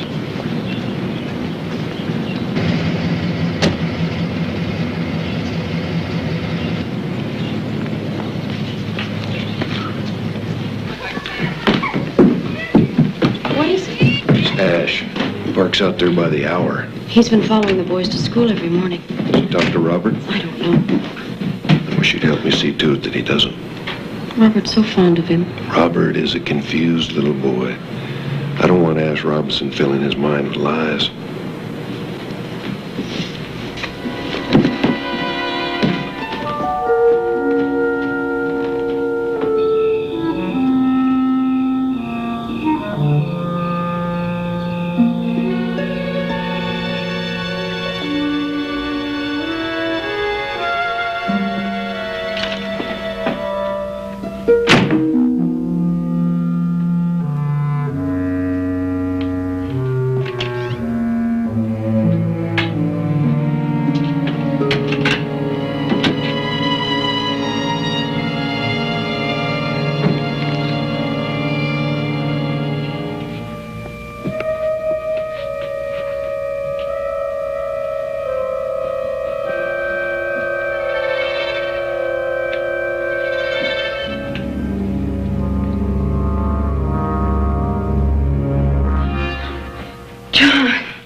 You're welcome in my dressing room anytime. No forbidden rooms. I'm not Bluebeard. I'm Dr. Jekyll. It's in Jekyll and Hyde. I found these things of Joan's. I didn't know what to do with them. You're upset. I'm feeling like an intruder. Anne, you belong here. With me, with the boys. Our boys. I better say goodnight.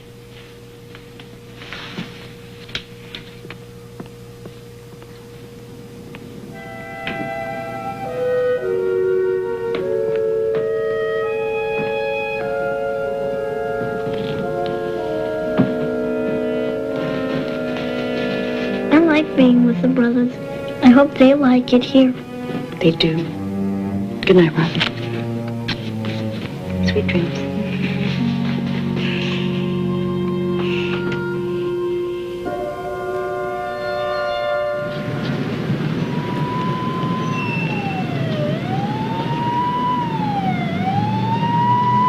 Friday, she's the healthiest woman in Houston. Saturday, her husband gives her a shot. Tuesday, she's in the hospital, dying. You boys ever see anything like that? You ever studied about anything like that? How does a doctor kill a healthy woman in 3 days?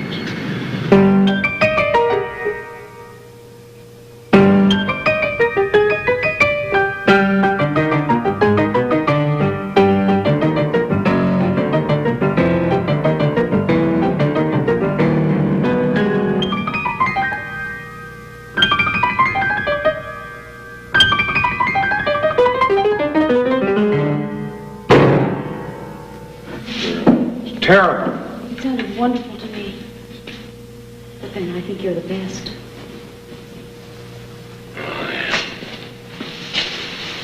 And what would I do without you? I don't intend to let you find out. I can't concentrate on my music. I can't relax with you. That damned old man. You mustn't let him do this to you. He's determined to ruin me. Asking questions at every hospital in town, telling lies to anyone who listened.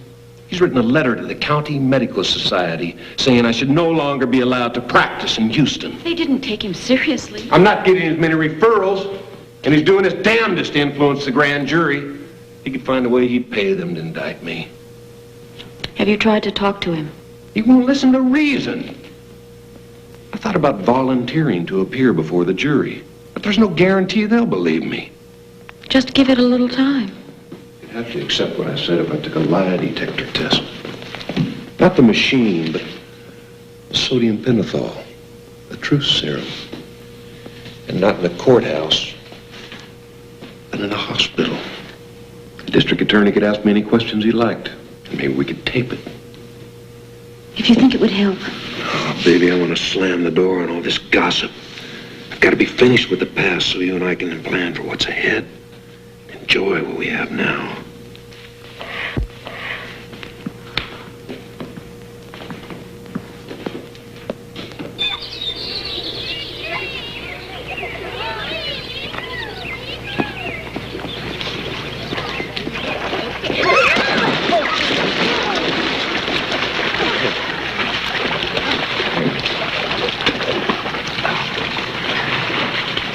Robert seems to fit right in. Oh, the brothers love him. And you should see John with them. Oh, I wish we knew John better. He was so sorry he couldn't be here today. We're going to have a family barbecue. And Papa and I, we hear these stories. About John. About Joan's death. Ash Robinson is working overtime, bad-mouthing John. And no truth in it? When you care for anybody, you've always been so loyal. Come what may. It wasn't a happy marriage. Joan died so suddenly. I know we didn't help matters by marrying so soon. Because it doesn't matter if you're happy.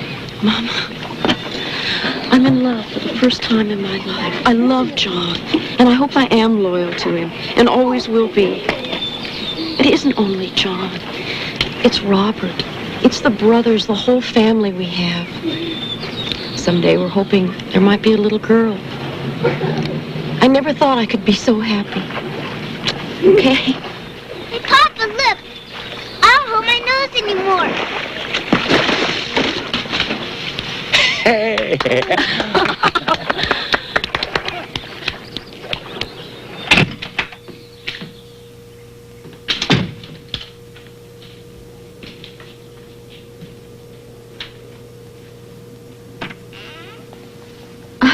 I thought you'd gone to the hospital to take that lie test. I'll be there in 15 minutes. I felt like I was catching a bug, so I thought I'd give myself a shot to knock it out. Well, let me call and postpone the test. No, Ann.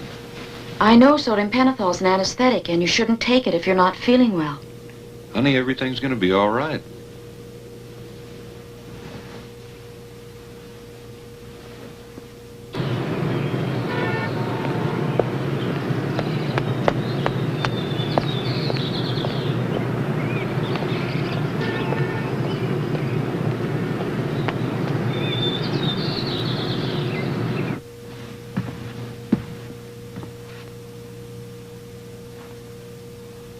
I.D. McMasters, District Attorney's Office.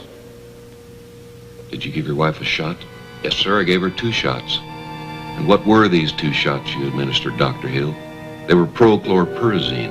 That's a drug to relieve vomiting. And where did you administer these 2 shots? In the arm, intravenously. How do you remember so much of it? Who knows? Could that flu shot you gave yourself have anything to do with it?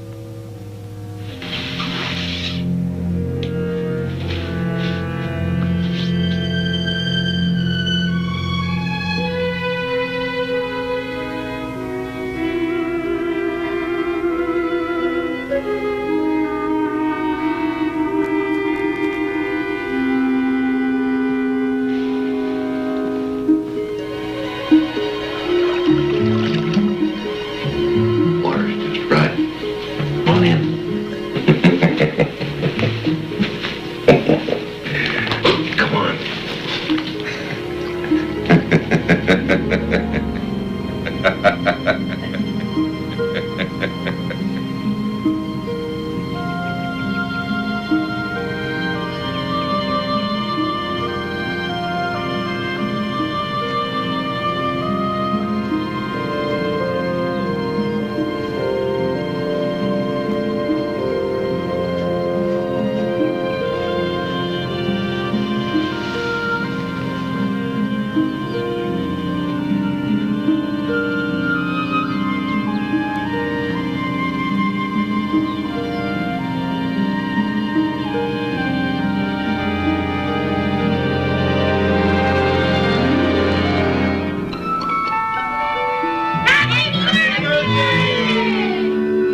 My daughter's body exhumed.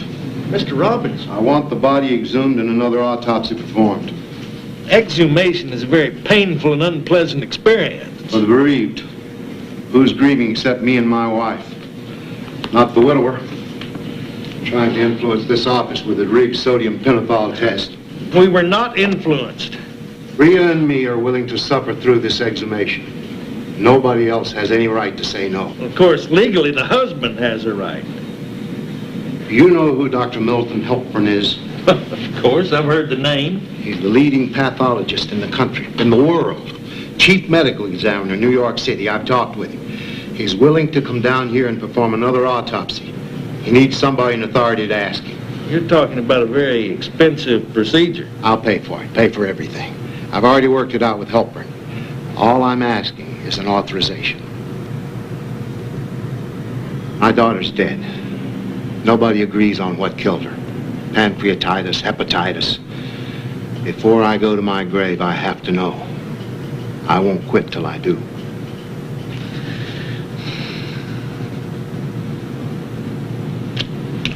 All right, Mr. Robbins.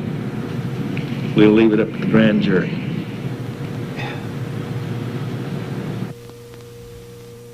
If the boys find out we came down here without them... I can keep a secret. Can you?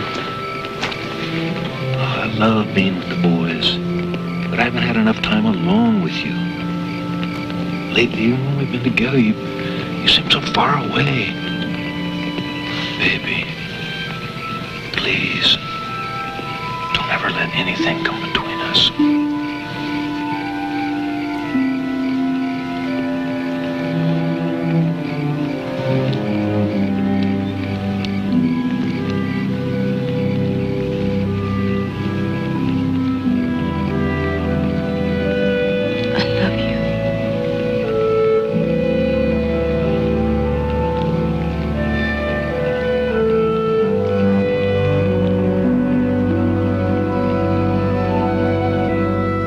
This is Ash Robinson. Oh, I've been expecting your call. Right. Dr. Helpern, I just got word the grand jury gave us the go-ahead. They'll be in touch with you in a couple of days. Very well. We'll set up a suitable schedule. The sooner the better. Mr. Robinson, I'm very happy to do what I can, but I want to remind you again that you mustn't count on this too heavily. The odds against our discovering anything new are very high. Just come do your best, that's all I ask. I'll talk to you soon. Right. We're doing it, Ma. We're finally on the move against that monster. I think you're wrong. What are you talking about? This thing you're doing, it's not going to bring Joan back, now is it? And if you keep on, John will never let Boot be with us. When I prove what I'm going to prove, we'll take Boot away from him forever. I miss that little boy. You think I don't? Listen, John Hill's going to meet his match. That other doctor back east killed his wife with this hard-to-detect poison. Figured he had gotten clean away with it. Along comes this man Helpern. Whap! He's got him. Did it once, he can do it again. Mr. Haynes, could you please give us a statement? Mr. Racehorse, could you comment on the verdict? You were pleased, of course. My two favorite words in any language, not guilty. This evidence seems so overwhelmingly against your client. I like challenges. When the DA destroyed your initial defense, you seem to have half a dozen alternate positions. Well, let's look at it this way. Say you sue me because you say that my dog bit you. Well, now, this is my defense. My dog doesn't bite. And secondly, in the alternative, my dog was tied up that night. And third, I don't believe that you really got bit. And fourth, I don't have a dog. Haynes interview. John Hill, Mr. Haynes. Good morning, Dr. Hill. I have an idea about this new autopsy.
Please let us call an ambulance, take you to an emergency room. Just get the bandage on.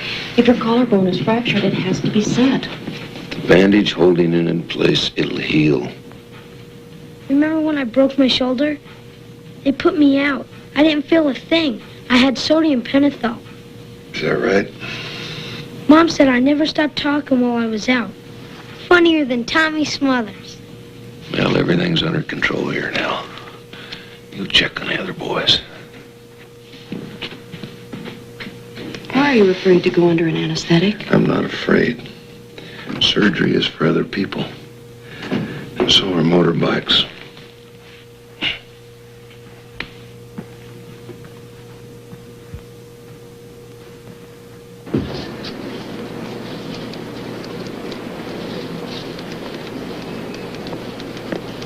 Dr. Hill? Dr. John Hill? Please report to surgery. Dr. Hill? Dr. John Hill? Please report to surgery.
sorry I was so long. Is the pain worse? Got to stop staring at me. Every place I go, they give me the old fisheye. And I thought they were looking at me. Isn't amusing. Where I go, it's the same. Hospital, on the streets, in here. Everybody staring, whispering. You think I imagine it? Right now, look at that man over there. Staring. We are a good-looking couple. You can't laugh about it. I know what they're thinking about me. But they're wrong. They've been proved wrong. That sodium pentothal test cleared me completely. Ash must have kept the results out of the papers. I never understood about that test. I mean, if you weren't really unconscious. Don't say that! Why did you say that? Why? That test was valid. Perfectly valid. I'll never say anything like that again. I never thought you'd bring that up. I didn't bring it up. You did. And since you did, I was trying to tell you how I felt. Yeah, I'm sorry. Please, don't pay any attention to me. I've been under a lot of strain. The collarbone, 6 surgeries today. Please, say you forgive me. I want things to be open between you and me. They are. They will be. Please, don't let this interfere with our evening. I want to see you smile. I want to hear you laugh. Or you in wind chimes. I worry about all these drugs you're taking. I'll be fine. I know you and I are okay. Oh, you're so beautiful. You're right. It is you they're looking at.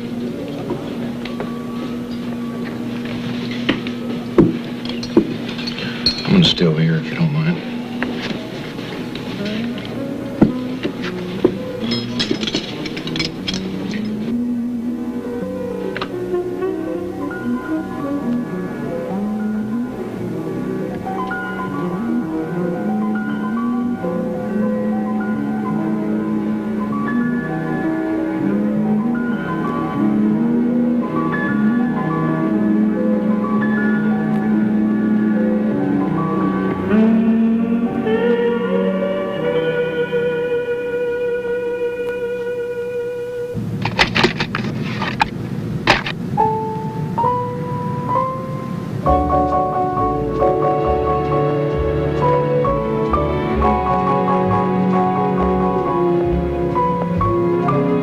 Let me drive.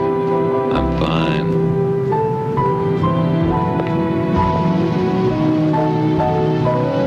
Where are we going? For a ride. It's late. You must be exhausted.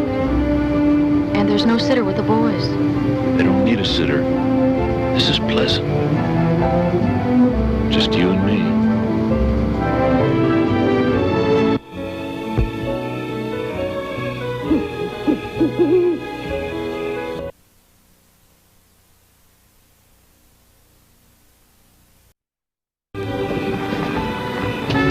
Why are you pushing yourself like this? Let's go back. All right.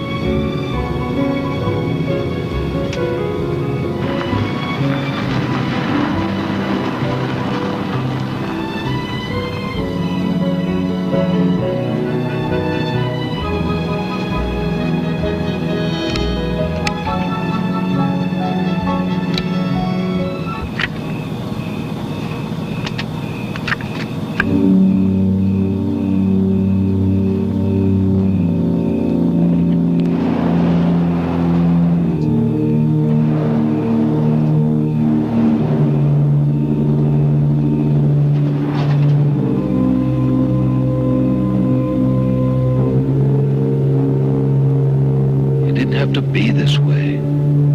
I certainly didn't want it this way. But I knew Joan would never give me a divorce. Well, as it turned out, you didn't need a divorce.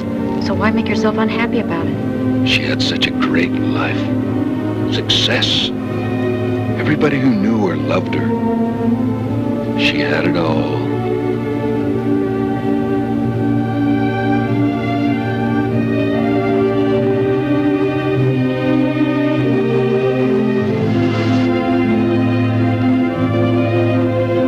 For everything there is a season and a time. To every matter under the heavens. Time to be born. Time to die.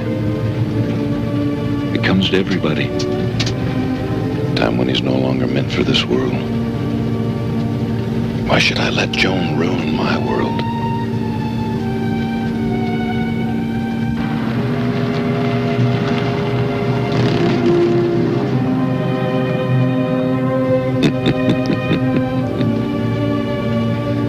So easy.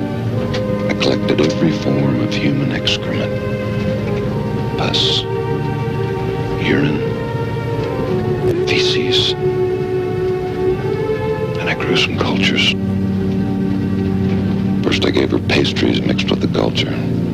Nothing. I gave her Ipecac mixed in cola. That started her vomiting and she begged me to help her. So I gave her a direct shot of the culture and met Stickland B. After that it was just a matter of time.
John.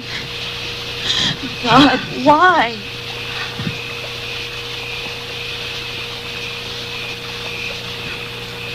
No! No! John! I beg you, don't do this! John! John, look at me! It's me! It's Anne! It's Anne! Please don't! Please! Please! Don't do this! Don't do this, John! Look at me! Look at me! It's Anne! It's Anne! It's Anne!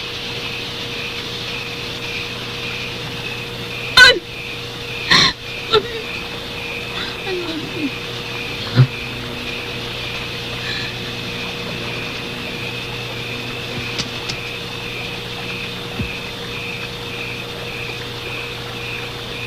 I smell gasoline. We have to get out of here.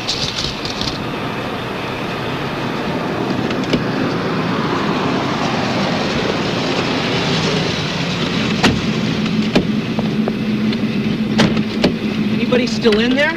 No, just the two of us. Nobody's seriously hurt. Would you be kind enough to take us to a hospital? What about your car? I'll report the accident from the hospital.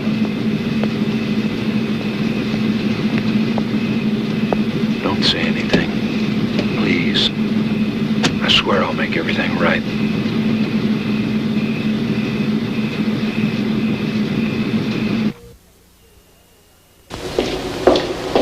Wish I could stay and help you, Doctor, but I have a heart patient and I'm the only one on duty. But you managed nicely, thank you.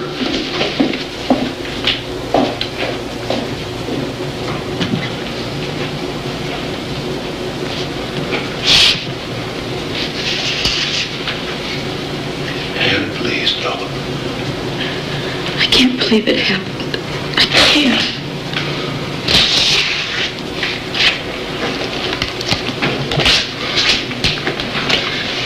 Don't. After what you said, did, I can't explain it. I felt so strange. Too many shots, too many pills. And tonight, something pulled me out there to her place. I'd seen it. I don't know. I went completely out of my head. you said you killed Joan. I killed Joan. That's what you said. Do you believe that? Do you? I don't want to. There were times, many times, when I wanted her dead. And now you want me dead. No. You wrecked the car. Went out of control. And then you... I thought you were going into shock. I was only trying to prevent that. Why would I want to hurt you?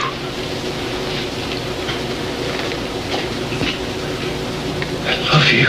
What happened, happened. I love you. That's all that matters. Forget about tonight.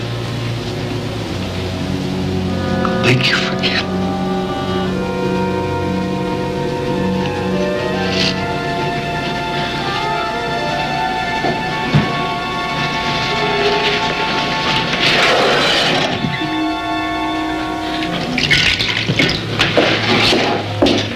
Doctor, will you be wanting to give Mrs. Hill a shot? No. No, thank you. Would you be kind enough to call us a taxi? Right away.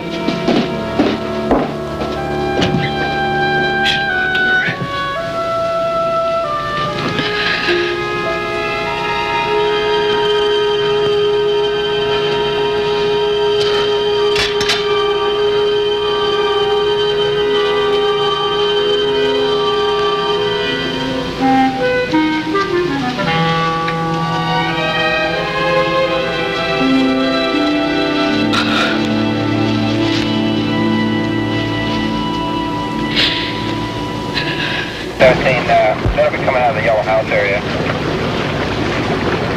Okay, I'll just up by there for you. Should have run that time. Okay, we may be a little late on it.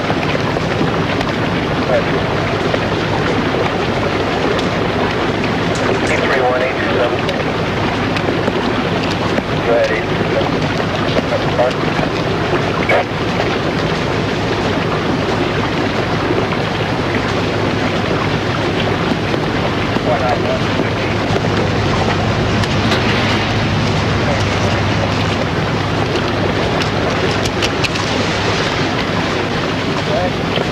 Yeah, why don't you bring that paperwork down here? I can't get back to it. Can I help you, ma'am? I was just checking to see if anything fell out of my purse. Easy, ma'am. Real bad pileup. Officer, I really should get Mrs. Hill home. She's been badly shaken. Understand. Sure, Dr. Hill. If there are any questions on the injuries, they can give you a call. Yes, sir. Thank you. More than this one. 246-827. Did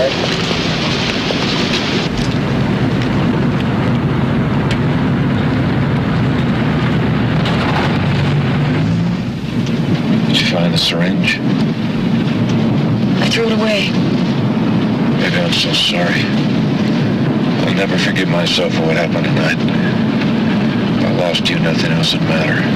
You know that. You must know that. I'm so tired. I don't know what I think.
Exhausted, baby. Let me help you.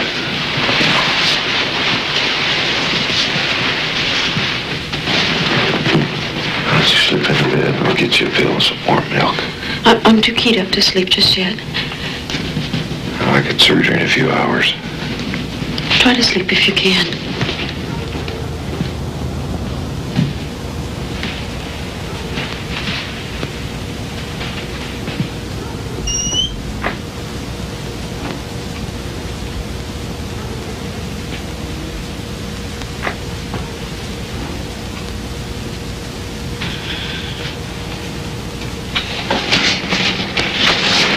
Mom?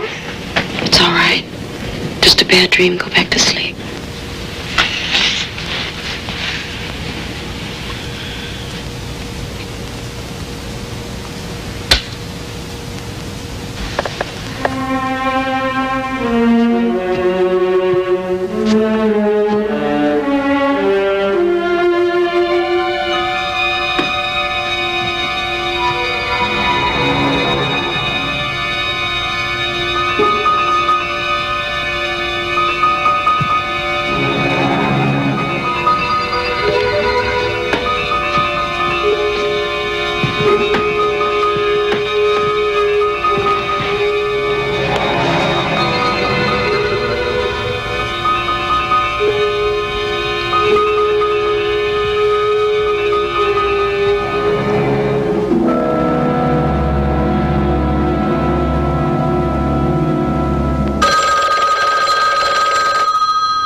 long as it takes to get the job done. Dr. Helpern, are you put off by the fact that there'll be a dozen other doctors assisting? Dr. Helpern's in charge. He's performing the autopsy. The rest are spectators. That's all. Mr. Robinson, isn't it true that approximately half those spectators are a medical team representing John Hill? What do you mean team? This isn't a football game. Dr. Hill has no say in this whatsoever. Do you see any similarities between this and any of your other cases? I try to come to each new assignment with a fresh perspective. Mr. Robinson, are you the man paying for this second autopsy? That's right. And I'll keep on paying as long as it takes to get the truth out in the open.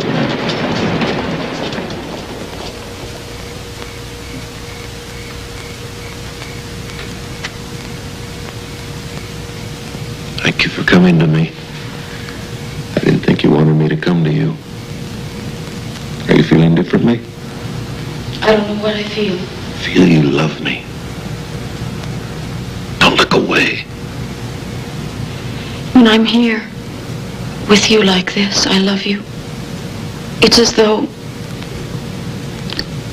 it never happened. I need you. I knew what you said about Joan wasn't true. This autopsy, even though Ash is paying for it, if they find she died of natural causes. That's exactly what they'll find. Believe me.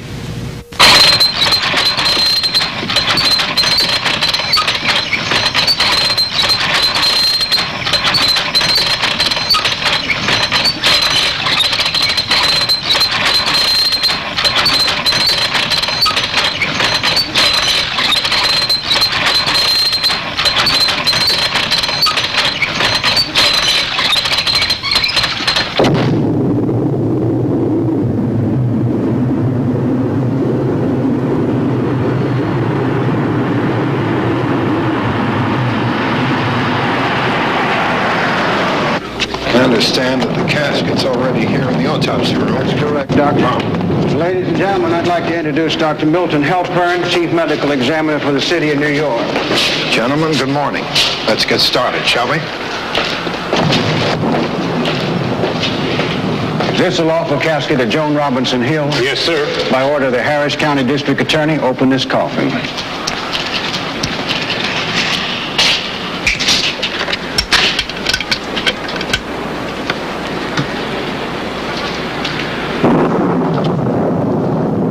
Is this the body of Joan Robinson Hill?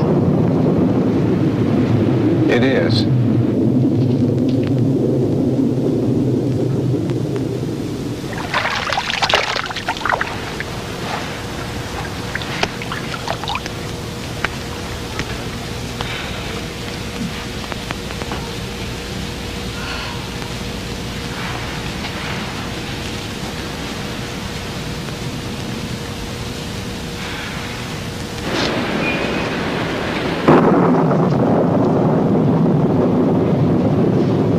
Doctor.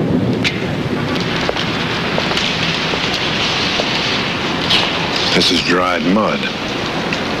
This casket's been opened before. Dr. Helpern's found indications of an earlier exhumation. Yes, Doctor, shortly after interment. By whose order? A permit from the City Health Department, Representative... Who obtained the permit? Dr. Hill. John Hill opened this casket? That is correct. I believe it was to remove a ring from the lady's finger.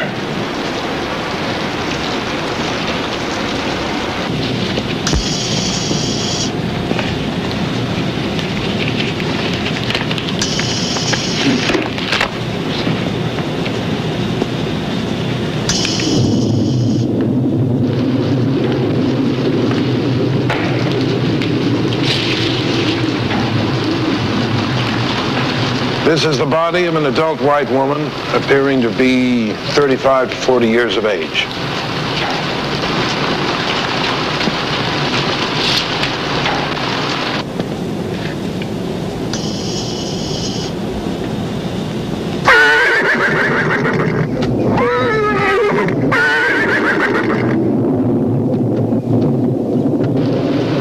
The lungs, spleen, and one kidney are detached, showing evidence of sectioning during the prior autopsy.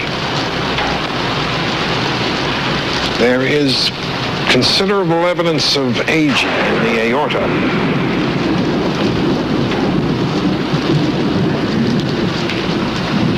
The heart. The heart is missing, gentlemen. And it seems that the brain is missing, too.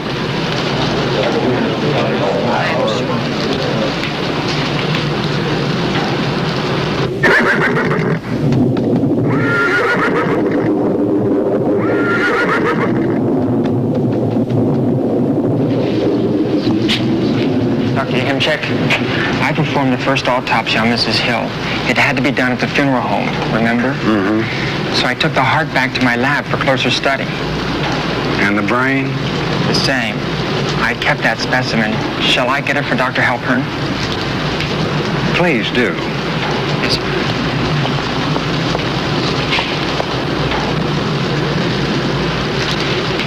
This is the brain of Joan Robinson Hill? Yes, sir. And when you examine it, I think you'll find the probable cause of death. Really? Meningitis. Well, we shall see. Gentlemen, let us turn our attention to the spinal cord and its meninges.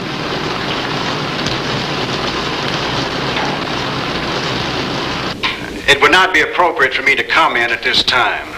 Dr. Halpern conducted the investigation in a thorough and painstaking manner. When he submitted his report, the public will be advised. Thank you. Joan Robinson Hill died suddenly after a brief illness, raising a cloud of suspicion. Dr. Milton Halpern, famous chief coroner of New York City, came to Houston by special request to take charge of this autopsy, the cost of which was underwritten by Ash Robinson. It is hoped that this second examination will answer once and for all the questions raised concerning the cause or causes of Joan Robinson Hill's untimely death. Joan Robinson Hill was an internationally acclaimed horsewoman. You've been working in there all day. You must have come up with something. On the surface, there is nothing to indicate that your daughter's death resulted from anything but natural causes. You found nothing? On the surface, Mr. Robinson. My job hasn't even begun. I go to work when I get back to my laboratory, to my microscope. Then we'll see. When will we hear from you? Well, it can't be rushed. Take all the time you need. Let's do it right this time. Did you know that this was not the first exhumation? What do you mean? Well, we learned yesterday that Dr. Hill had the casket opened shortly after the funeral. Why? Ostensibly to recover her ring.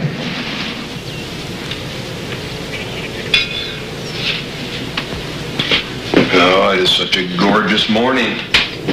Let's go out and enjoy it. Could we talk a minute? Oh, I see a dark cloud on the horizon. In the autopsy report. That is behind us. Why don't I call Tom and get him to take over my rounds? Please, Joan had a transfusion 45 minutes before she died. If they gave her the wrong kind of blood... Pile in the car and go down to the bay. John, why won't you help me? Whatever happened to Joan... Is dead and buried.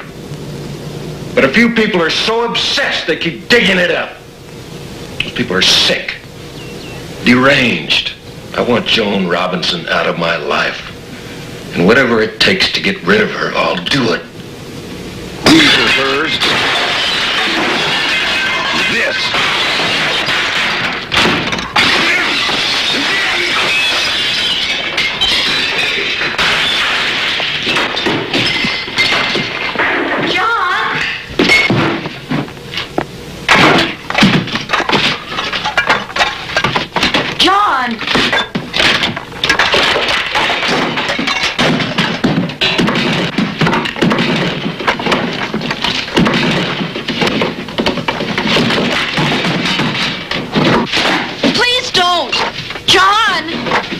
You're witnessing an exorcism. The freeing of a man possessed.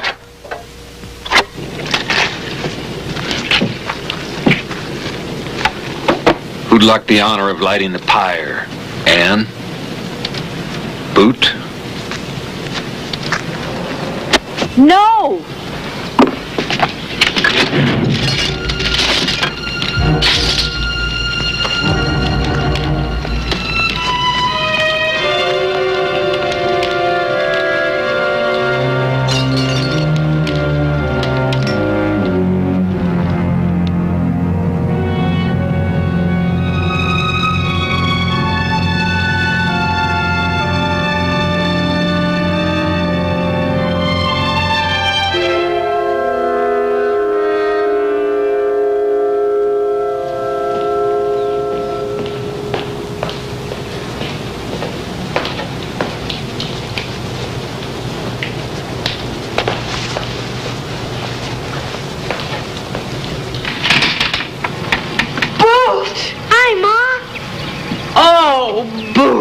Johnny. I missed you, boy. I missed you so much. What's the fish here? She brought you? And Kurt? Who'd have thought it? Oh, well, thing is, you're here. Skinnier than ever.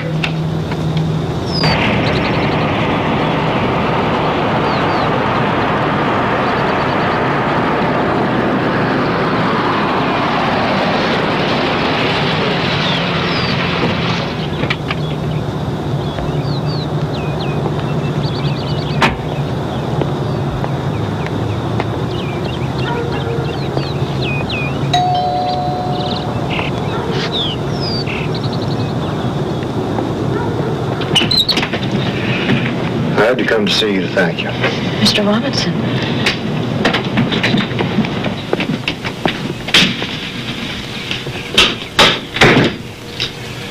What you did yesterday for Booton for us was a very kind thing. I've never liked the idea of keeping a little boy away from people who love him. You'll let him come again? Whenever we can arrange it. Without John knowing. I guess things aren't too good between you and him. Not very long ago, seeing you look the way you do now would have made me as happy as a tick on a champion hound. Now it worries me. I'll try to bring Robert by this afternoon. We'll be waiting.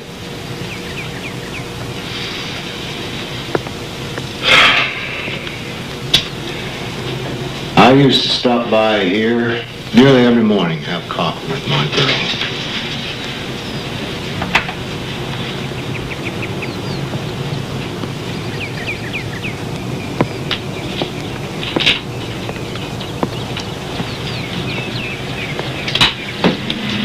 Be careful.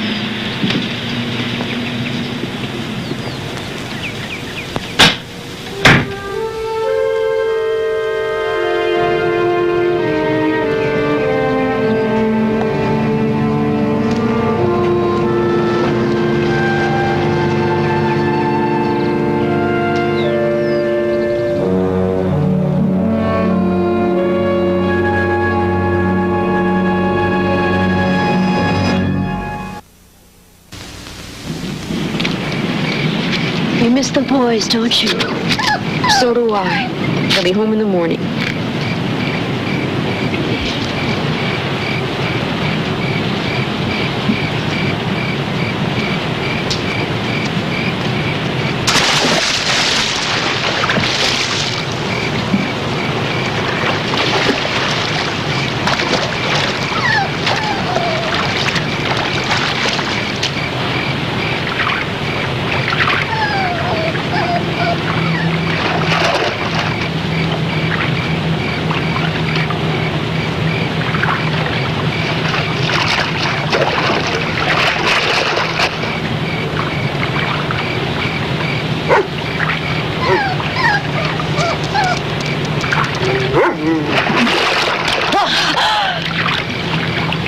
I didn't hear you. I thought you were at the hospital. I finished early to be with you. I knew you'd be home alone tonight. It isn't safe. They warn people about swimming alone. Sudden cramp. I'm a very good swimmer. Everyone knows that. And I don't take foolish risks. Oh, but you do, Anne. Lately, you've been taking some very foolish chances. What do you mean? You've been talking to the wrong people.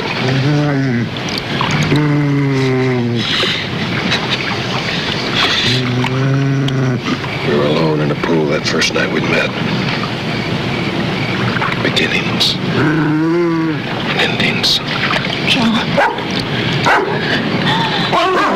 You must have let him out when you came in.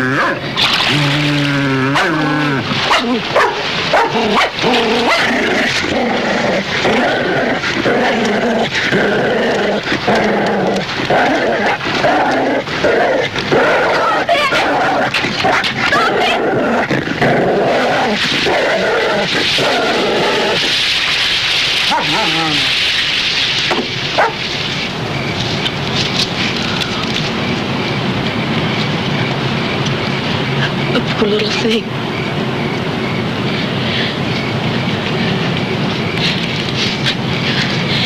That killer, he's done this before. How many times? The owner's a friend. She'll be very upset. But she doesn't do anything, and he'll kill again. You know he will. I'm sorry. We'll have to get the boys another dog. I'm sorry.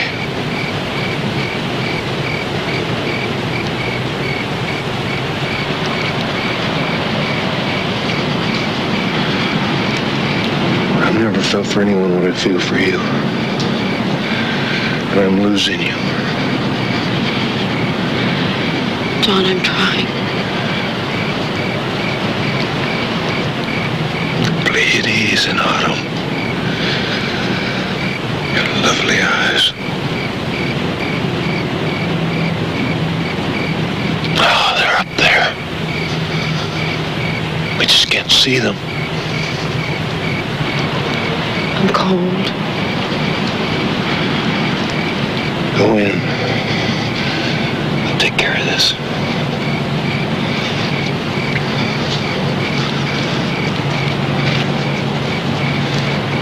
It is my opinion Joan Robinson Hill came to her death as a result of a fulminating infectious process, the specific nature of which is no longer determinable. The immediate embalming and initial autopsy in an environment not equipped to perform adequate bacteriologic, virologic, and toxicologic studies precluded the proper pathological determination of the exact cause of death.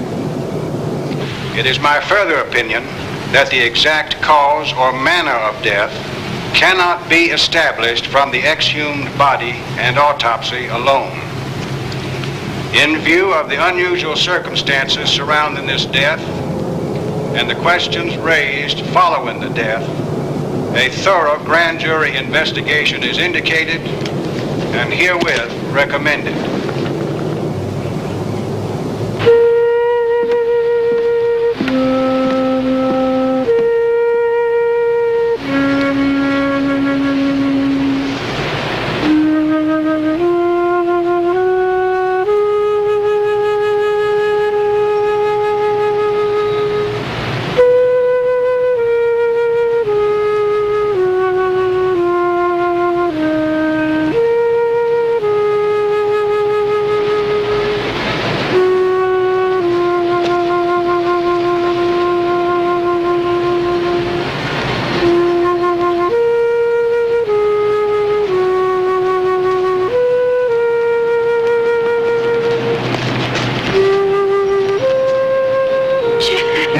You. You'll be arrested. I couldn't come back into your life without flowers. Now you look sort of pale. Is he being good to you? He better be.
double feature. And with the weather being what it is, we just thought we'd keep him here tonight. You're sure? It'll give you and John some time to yourself. I'll talk to you in the morning. Bye-bye.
Joan's voice.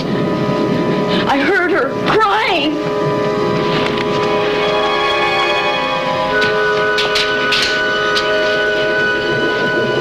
A tape. It must have been a tape. Why are you doing this to me? Why? Man, I just this minute walked into the house. That's a lie. Liar. I didn't imagine it. It was Joan's voice and her picture in Robert's room.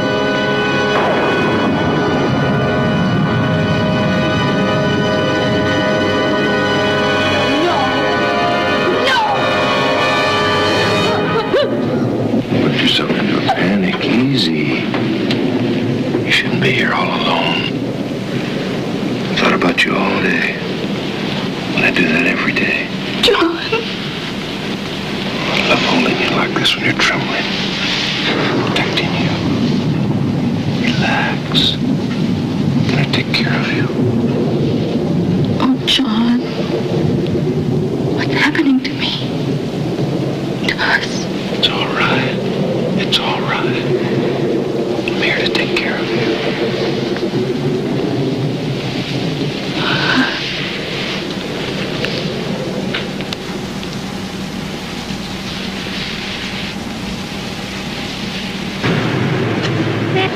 Nurse, you are a credit to that uniform. You have to sign here and here. Well, why don't you have dinner with me tonight? Mr. Ramsey, we're admitting you as a patient. Yeah, I know, but I'm going to have a private room, and we could start off with a bay shrimp. We'd get the rack of lamb, and then we'd go for the old Grand Marnier souffle. Orderly. Room number 493. Oh, I'm just here for an insurance exam. Yeah, I'm not contagious. I'm just kind of congenial.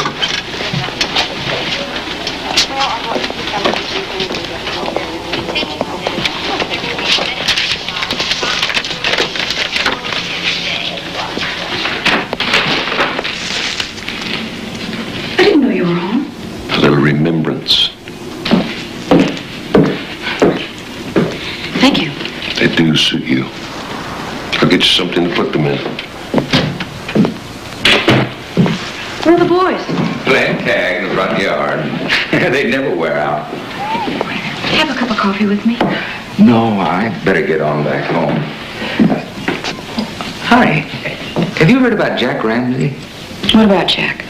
He checked into the hospital yesterday for an insurance exam and died this morning. No. Oh, Papa. Papa. Honey, I'm sorry. That was clumsy of me. Poor Jack. Are you all right? Now, don't forget, we're counting on all of you for dinner tomorrow. Thanks, Papa.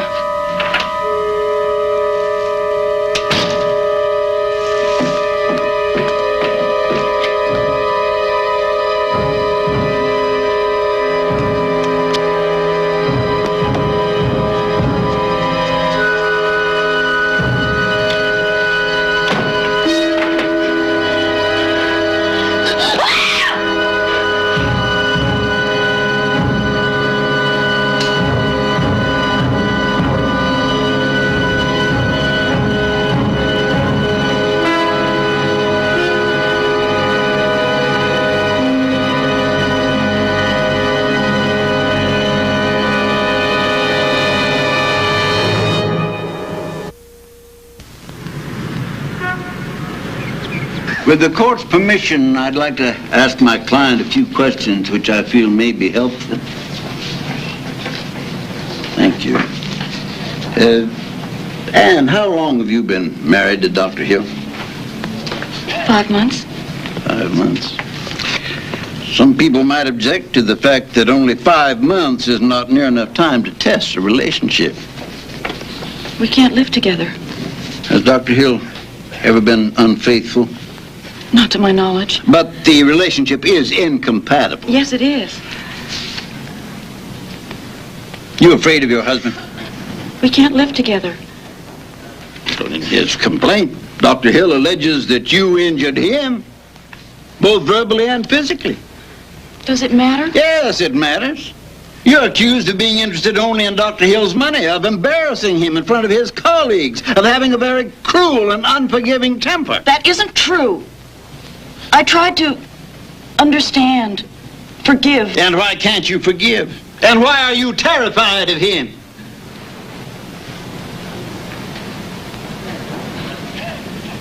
Because he tried to kill me.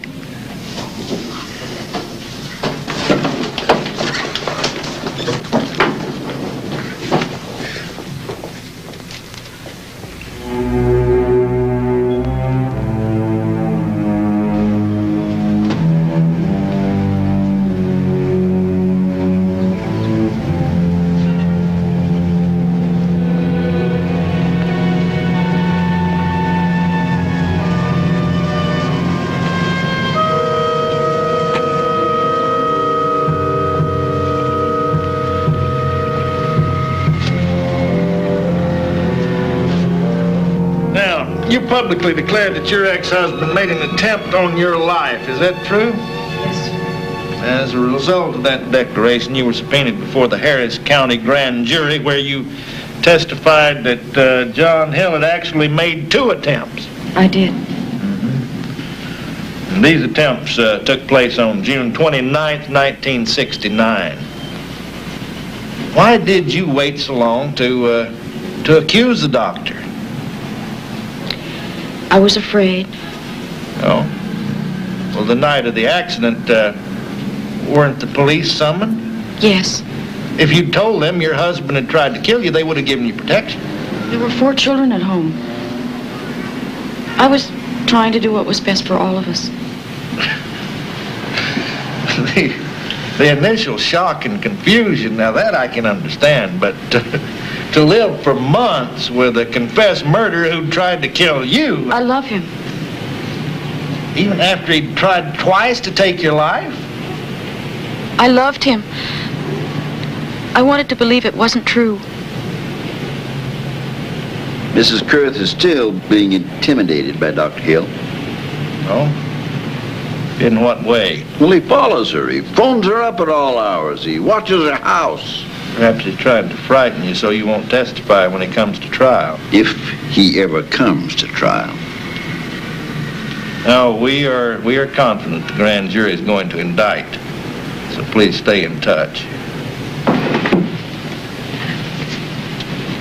Bye, Eddie. Bye, Frank. Goodbye. Thank you.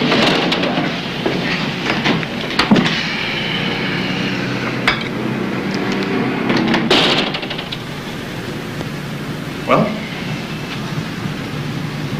I don't know. I just don't know.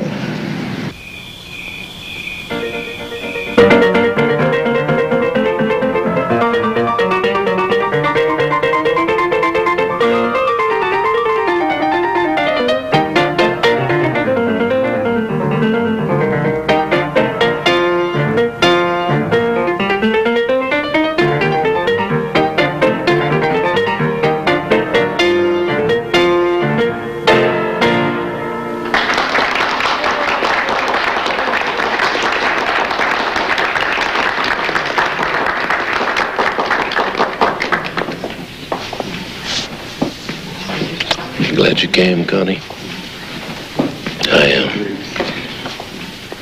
Mr. Haynes, will the sheriff be bringing Dr. Hill in for booking on the murder charge? Dr. Hill will present himself to the sheriff's office on Monday for processing. Could you tell us the doctor's reaction to being charged with murder by omission? Well, his reaction was exactly the same as mine. Shock and disbelief. Now, as we understand it, the doctor is indicted not for what he did, but for what he didn't do. Well, if you understand it, please explain it to me. The charge reads the doctor killed Mrs. Hill by failing to give her proper medical treatment and by failing to take her to a hospital in time. Any comment? Yes. Well, I don't see any way that a conviction can be obtained. As a matter of fact, I feel that the grand jury has done us a great favor. We are looking forward to a speedy trial and absolute vindication. Richard, we have a meeting.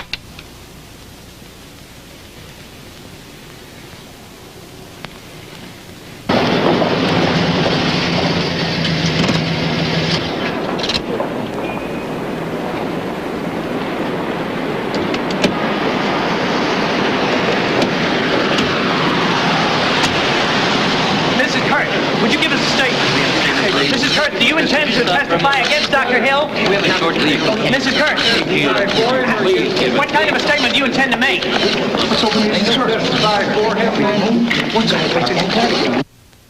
What did you mean you won't do that?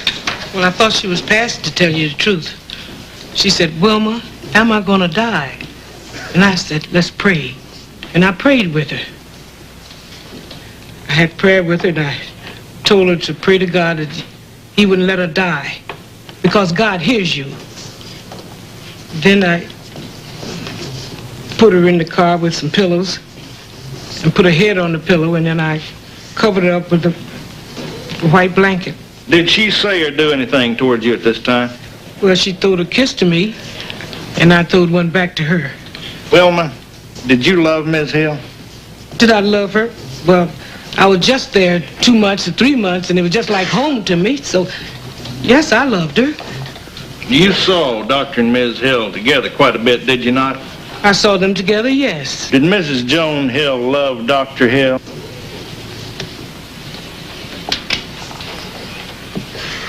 Yes. Do you solemnly swear or affirm that the evidence that you are about to give in this cause now on trial is the truth, the whole truth, and nothing but the truth, so help you God? I do.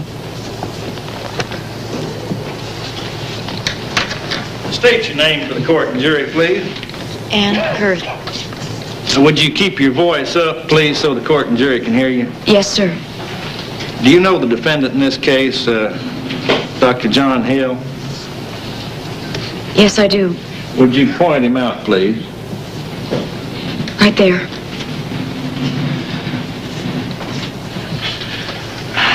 On the early morning of June 30th, 1969, was the automobile in which you and John Hill were driving involved in a collision? Yes, it was. Your Honor, may we have the record reflect our position? Do you object to that? May we have a running objection, Your Honor? Your objection's overruled, Counselor. To which we take exception, Your Honor. Would you describe just the event of the collision, please? Dr. Hill was driving the car. He veered into a bridge, crashed my side of the car into a bridge. And immediately following this, did he not once again threaten your life? Your Honor, there has been no testimony to that effect. We object to it. Sustained. Immediately following that, immediately following the collision, what happened? He pulled a syringe from his pocket and tried to turn and get it into me. Could you have gotten out of your side of the car at that moment? No, sir. My side was demolished. What did you do? I succeeded in jiggling it out of his hand and it fell to the floor. Does Dr. Hill have occasion to treat patients who are victims of accidents of one sort or another? Yes, of course. Did you know when he was approaching you with the needle whether he was attempting to treat you or harm you? Yes, I knew. By something that happened previously? Yes. What was that? He had just told me how he had killed Joan with a needle. I object, Your Honor. Your Honor, I object. May it please the court, I object to that. May we approach the bench? Bailiff, take the jury out. Your Honor, we move for a mistrial. The lady has injected by her comments before the jury testimony to the effect that the defendant admitted that he killed his wife with a needle. Does this mistrial mean the end of your prosecution, Dr. Hill? Not at all. We'll move immediately for a new trial. Dr. Hill, is this a woman scorned talking? I think that's evidence to everyone listening. It's worse than that. It's evidence of a woman scorned and a woman devoid of reason. Maniacal in her effort and desire to exact some revenge on John Hill for some imagined wrong.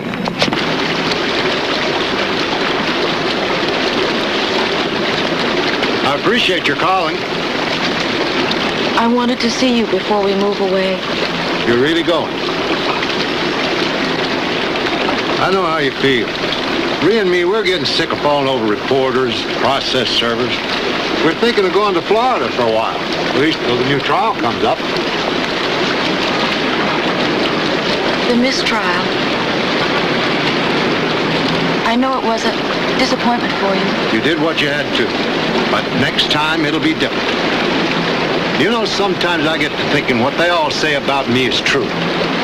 Maybe I turned crazy from all the hate I feel. But now I know the bastard not only killed my Joan, he bragged on it to you. Goodbye, Ash. Take care of yourself. You hear?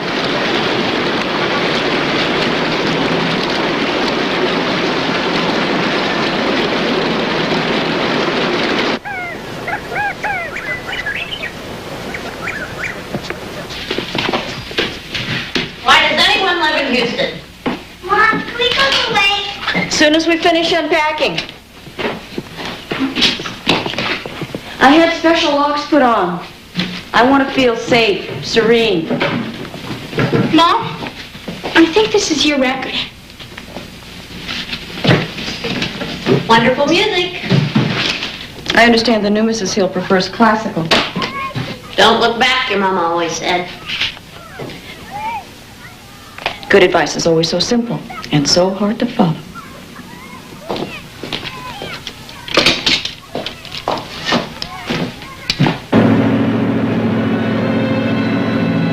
It's good to be home. glad to see us.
Police seem to think that robbery was the motive for Dr. This was a professional killing. We understand that Dr. Hill's face was badly mauled, either before or after the shooting. If I went down the street now and shot Ash Robbins, shot him 10 times, and then burned his house down, it wouldn't do any good. It wouldn't breathe life into my son.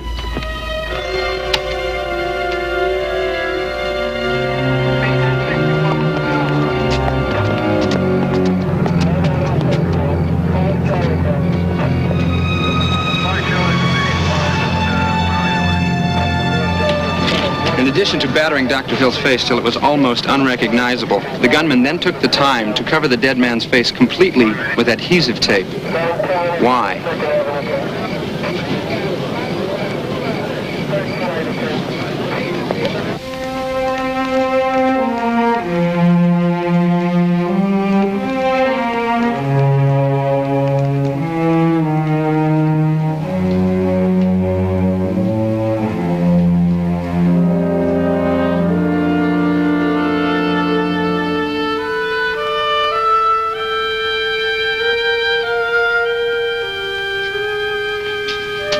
You okay? Can't sleep. Keep thinking about Robert.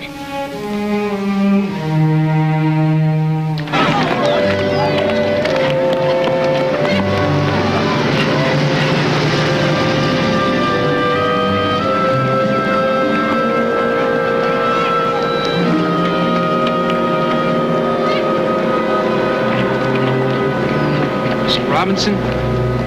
Can't I find peace anywhere? Please, just a few questions. I've been trailing you for 3 days. Find something better to do. Give me a break. 3 questions. In order to have Dr. Hill murdered, did you promise to pay any of the 3 persons the police have arrested? No. If I'd wanted John Hill shot, I wouldn't have waited all these years. I certainly wouldn't have had him killed just 6 weeks before his trial was coming up. Then why have the defendants named you if you didn't pay them? Because they believe what they read in the paper about my feelings toward the doctor. They want to put it off on somebody, so they put it off on me. Well, why did they shoot Dr. Hill? Robbery. John was supposed to be carrying as much as $15,000 in cash to pay his lawyer. There's a rumor... You got your 3 questions. Please, one more. Some people wonder if John Hill is still alive. Could it have been a lookalike who was shot? Why was his face so battered and then taped? Dr. Hill would have known you'd be blamed. Son, I've given you all the answers I have. Now leave me be.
Looks like trouble. Is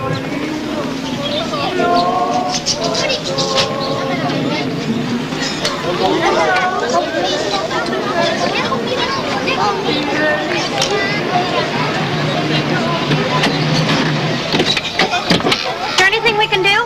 No, señora. He, el médico, lives just there. How lucky. See, in 1 minute he is here.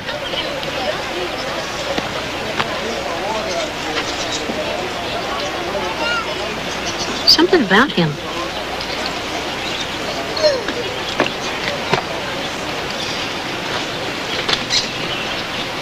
Mary, what is it? Well, for a second when he looked at me, I couldn't be. You're so maddening. John Hill's dead. Legally dead. Come on, let's get out of here.